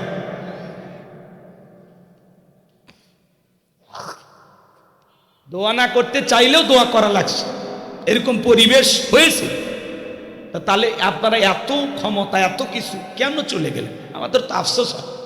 এমপি মন্ত্রীরা বড় বড় কথা বলতে আসে, মুখ ভেলায় বলতো খেলা হবে। আছে ভাই, আছে। হাজার হাজার কোটি টাকা দুর্নীতি করছে, দেশটাকে লুটে পুটে খায়া শেষ। এই দেশের কিচ্ছু নাই, সব শেষ করছে। আজ গ্যারেজে 5-10 কোটি টাকা দামের গাড়ি পরে আছে, এমপি মন্ত্রী নাই, ভাইগে গেছে। আছে আছে, মন্ত্রীরা সব কোথায় গেল, এমপিরা সব কোথায় গেল, কোথায় কাদের কাকা? ওদের সারা দেশটা এখন লাগে ফাঁকা ফাঁকা। পালাবো না, পালাবো না, পালাবো না, যাই না তাদের দেখা। ওদের সারা দেশটা এখন লাগে ফাঁকা ফাঁকা। আইন মন্ত্রী আটকে গেল আইনেরই ফাঁকে, দাড়ি সারা দরবেশটারে ভণ্ড ভণ্ড লাগে।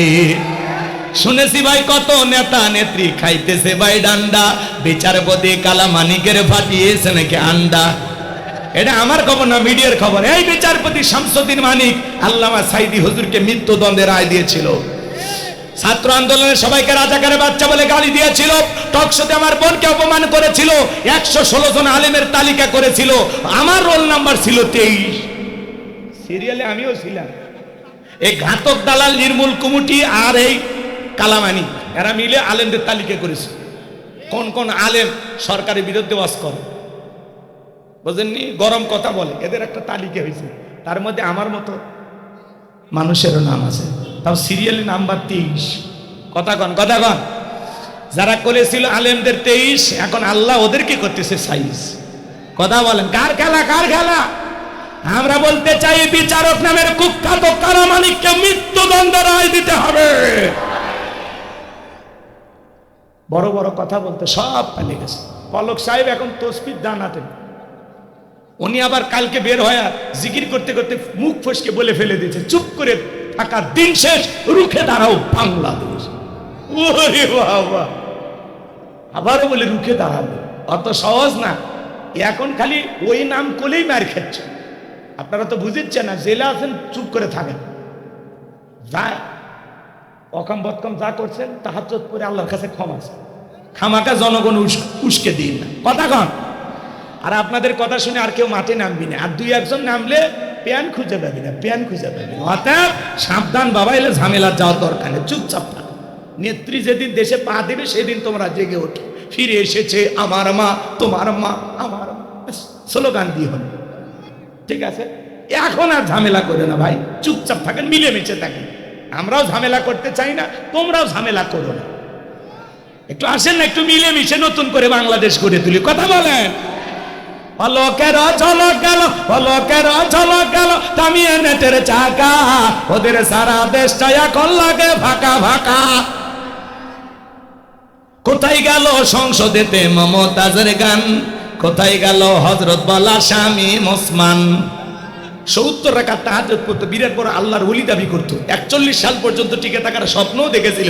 24 সালের 5 আগস্টে ভাগ্যে কি আছে আল্লাহর ওলিরা জানে না।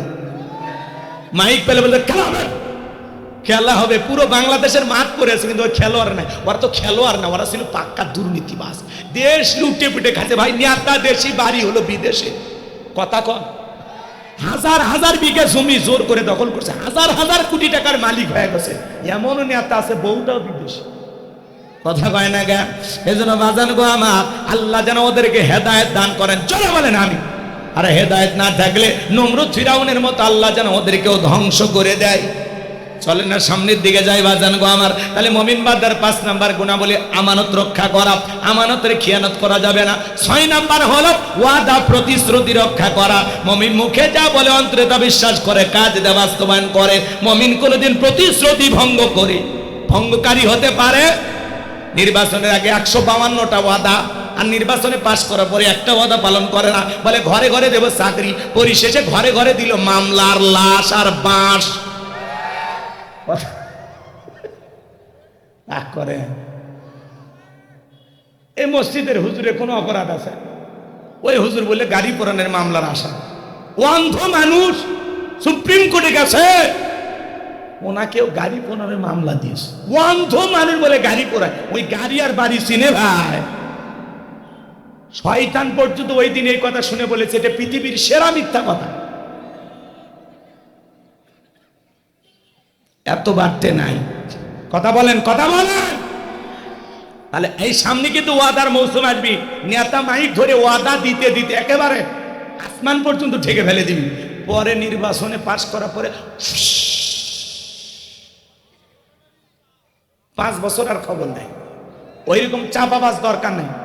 হুরিয়ার মোজ দেখে নেতা বানান না, আগামীর সাথে সৎ, যোগ্য, ভালো নামাজি নেককার আল্লাহওয়ালাদেরকে সমাজের নেতা বানাইতে হবে, যাদের কাছে দেশের 1 টাকাও দুর্নীতি হবে।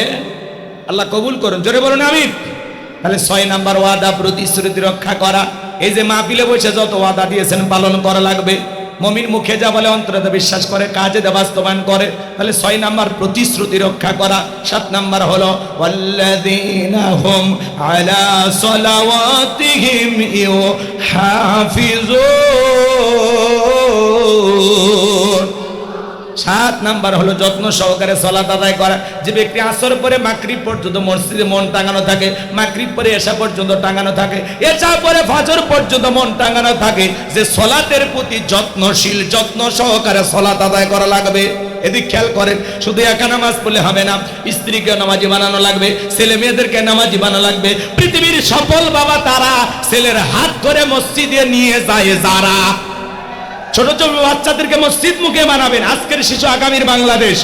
ছোট ছোট বাচ্চা মসজিদ মুখী হলে আমাদের ভবিষ্যৎ প্রজন্ম হবে নামাজি। কথা বলেন, কথা বলেন। আমরা পারবো তো ইনশাআল্লাহ। নোয়াখালী লক্ষ্মীপুরে যান, লেখা আছে ছোট বাচ্চা মসজিদে আসলে চকলেট দেওয়া হয়। ছোট বাচ্চা মসজিদে আসলে চকলেট দেওয়া হয়। আপনারাও মসজিদ কমিটি সিদ্ধান্ত নেবেন। খালি তাফসিরুল কোরআন মাহফিল বাস্তবায়ন করলে হবে না। এই যে ঈমান, কি লেখছে? ঈমান আমল বৃদ্ধির জন্য। তাহলে আমার এই কথাটা নিয়ে আপনারা উৎসাহ নেবেন। এই গ্রামে আপনারা স্লোগান দিবেন, 40 দিন যে বাচ্চা জামাত 5 ওয়াক্ত, 40 দিন পরে ইমামের হাতে ওই বাচ্চাদেরকে পুরস্কার দিবেন। তাহলে ছোট ছোট বাচ্চারা মসজিদ মুখী হবে, উৎসাহ পাবে, অনুপ্রেরণা পাবে। কথা বলে ঠিক না?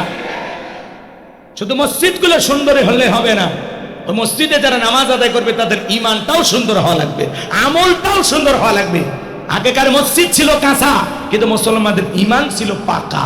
বর্তমানে মসজিদ হচ্ছে পাকা, মুসলমানদের ঈমান হয়েছে কাঁচা।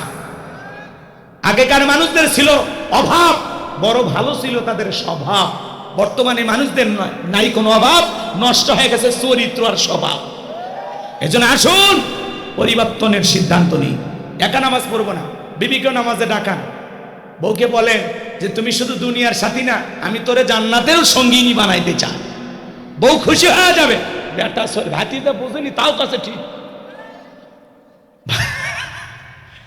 না বুঝো ঠিক কথা। তাহলে বউকে নামাজি বানাবেন তো। আচ্ছা, আপনার একটু কষ্ট হয় না? আপনার বউ বে নামাজি, তার হাতে রান্না বান্না খান, তার সাথে ঘুমান, কষ্ট হয় না আপনার? আপনিও নামাজি, বউকেও নামাজি বানাইতে হবে। সূরা তাহরিমের 6 নম্বর আয়াতে আল্লাহ কি বলেছেন? হে ঈমানদারগণ, নিজেরাও জাহান্নামের আগুন থেকে বাঁচো, তোমার আহল পরিবার পরিজন যারা আছে তাদেরকেও জাহান্নামের আগুন থেকে বাঁচানোর চেষ্টা করো। এজন্য পরিবারে 6 জন সদস্য সবাই যদি নামাজ পড়ে, বাজান ভালো লাগে না খারাপ লাগে? আল্লাহ তাআলা দেখেন, 1 নাম্বার সালাত দিয়ে শুরু করলেন, 7 নাম্বার সালাত দিয়ে শেষ করলেন। তাহলে সালাতের গুরুত্ব সবচেয়ে কম না বেশি? ছোট ছোট বাচ্চা মসজিদে গেলে মুরব্বীরা ধমক দেয়, মুরব্বী মুরব্বী মুরব্বী। সাবধান, ছোট বাচ্চা গেলে ধমক দেওয়া যাবে না। ছোট ছোট বাচ্চা ওযু পারে না, ট্যাপের পানি নষ্ট করে, ওর স্বভাবই তো দুষ্টমি করা, কথা কয় না। যাই নামাজ জড়ায়, টুপি ধরে টান দেয়, দাড়ি ধরে টান দেয়, নামাজের মধ্যে কাতারে ফাঁক দেয়, জোরে জোরে দৌড়ায়। এটা তো ছোট বাচ্চার স্বভাব। ও 7-8 বছর ও লাফাবে না, আপনি কি 80 বছরে চাচা লাফ দিলে আপনার হাড় হাড্ডি জয়েন্ট খুঁজে পাওয়া যাবে? অতে বড় লাফানোর বয়স লাফাইতে দেন, কথা কয়। আপনি তো এই বয়সে হাফ প্যান্ট ছাড়া নদীর মাছ ধরছেন, ওতে মসজিদে আসছে, কপাল ভালো। এজন্য ছোট ছোট বাচ্চা দেখেন, আল্লাহ রসুল সিজদায় চলে গেছেন মাগরিবের নামাজ, হযরতে হোসাইন পিঠের উপর এসে বসে আছে, মনে করছে নানা ঘোরা হয়েছে। সুবহানাল্লাহ, অনেকটা লম্বা টাইম ধরে বসে আছে। আল্লাহ রসুল চিন্তা করলেন এতক্ষণ সিজদায় আসি, একটু নাতিরে নামায়, হাতটা এরকম বাড়াইতে চাইছে। আল্লাহ আসমান থেকে ডেকে বলে, পয়গম্বর হাত নামাবেন না। আপনি যেরকম হোসাইনকে ভালোবাসেন, আমি আল্লাহ হোসাইনকে আপনার মতোই ভালোবাসি। বলেন সুবহানাল্লাহ। যতক্ষণ মনে চায় ততক্ষণ থাকবে। ছোট বাচ্চা নামাজে যা ডিস্টার্ব করলে ওটা ডিস্টার্ব না, কিচ্ছু হয়। যদি আপনার ভবিষ্যৎ প্রজন্ম নামাজের মধ্যে লাফালাফি করে, তার মানে বুঝবেন ঘর ঠিক আছে। যে মসজিদে ছোট ছোট বাচ্চার ক্যাশ বেজি আছে, বুঝবেন কি ছোট ছোট বাচ্চাগুলো মসজিদ মুখী হচ্ছে। আর ওদেরকে মসজিদ থেকে তাড়ায় দিলে ওরা ইয়াবা করা হবে, নিশা করা হবে, গাঁজা করা হবে, নষ্ট হবে, ছিনতাইকারী হবে, ডাকাত হবে, লম্পট হবে। কথা বলে ঠিক না? আর ওদেরকে যদি বলেন, বাবা কোন ক্লাস? ক্লাস 3-তে, 10 টাকা। আমি যেইভাবে ওযু করবো ভাতি দেন, যদি দেখাইতে পারো 10 টাকা, 10 টাকা, 10 টাকা। দেখেন, আপনি খালি দেখেন, এখনকার বাচ্চারা তো কম্পিউটার, এক একটা নাসা বিজ্ঞানী। আপনি যেইভাবে যেই তরিকায় ওযু করে দেখাবেন, ওই পদ্ধতিতে ওই বাচ্চা হুবহুব ওযু করবে। এই যে 10 টাকার একটা কৌশলে বাচ্চাটাকে ওযু শিখানো হয়ে গেল। একটু নামাজের ওঠা বসা শিখেন। আপনি মারা গেলে আপনার সন্তান যেরকম কাঁদবে, যারে হাত ধরে নামাজ শিখাইলেন এই ছেলেটাও কাঁদবে আর বলবে এই চাচা আমারে নামাজ শিখাইছিল। আমরা কি আজ থেকে এরকম ভালো মানুষ হতে পারবো? কোন মানুষ কি করছে আমি জানি না, আমি আপনাদের কাছে আজকে ওয়াদা চাই, আজ থেকে আমরা এরকম 7টি গুণাবলী আমল করে জান্নাতুল ফেরদাউস, উলাইকা হুমুল ওয়ারিসুন আল্লাযীনা ইয়ারিসুনাল ফেরদাউস, আল্লাহ বলেন তারাই উত্তরাধিকারী হবেন জান্নাতুল ফেরদাউসের, সেখানে তেরে চিরকাল বসবাস করবেন। আমার আল্লাহ কোনোদিন জান্নাত থেকে বের করে দেবেন না। চিৎকারে মেরে বলুন সুবহানাল্লাহ। এই জান্নাতুল ফেরদাউসের উত্তরাধিকারী কারা কারা হতে চান হাত তুলে দেখ। এই 7টি গুণাবলী আজ থেকে আমল করব তো ইনশাআল্লাহ। আপনারা 12:30টার কথা আমি বলেছিলাম, 1:45 বেজে গেছে, মুনাজাত দিতে দিতে একটা, ঘরে যেতে যেতে 1:30টা, অতএব আর কথা বাড়ানো যাবে না। না শোনা শোনা শোনা, এই বসো, এই তুমি কি, এই বসেন, বসো, কথা শুনতে হয় না বাবু, বসো ভাই, সবাই বসেন, দাঁড়ানো ভাইরাও বসে। শোনেন, এতক্ষণ যে এত কথা বলছে আপনাদের কি মনে আছে? মনে নাই। 1 মিনিটে শোনেন, 1 নাম্বার বিনয়ের সহিত নম্রতার সহিত আল্লাহর ভয়ে সালাত আদায় করতে। 2 নাম্বার জবান দিয়ে মন্দ কথা, মন্দ কাজ, মন্দটা শোনা, ভালোটা বলবো, ভালো কাজ করব, ভালোটা শুনবো, সব আছে যেখানে, আমরাও আছি সেখানে। 3 নাম্বার আল্লাহ ধনী বানাইলে প্রত্যেক বছর হিসাব করে পাই টু পাই জাকাত দেব ইনশাআল্লাহ। 4 নাম্বার আমার এই যৌবন কালের, সমস্ত যৌবন কালের এই সময়টা আল্লাহর ইবাদতে কাটায় দেব, আল্লাহর ভালোবাসায় খরচ করব, সমস্ত গুনাহ থেকে যৌবন কালে নিজেকে কন্ট্রোল করব ইনশাআল্লাহ। আর 5 নাম্বার আমানত রক্ষা করব, আমানতের খেয়ানত করব না। 6 নাম্বার ওয়াদা, জবানে যা বলবো তাই করব ইনশাআল্লাহ। 7 নাম্বার যত্ন সহকারে সালাত আদায় করব, পরিবারের সবাইকে নিয়ে নামাজ পড়ব ইনশাআল্লাহ। এই যে 7টা গুণাবলী মুখস্থ হইছে না? মনে থাকবে তো ইনশাআল্লাহ? আমার ভাইরা এখন দোয়া দিবে। কারো কিছু বলার আছে বাজান?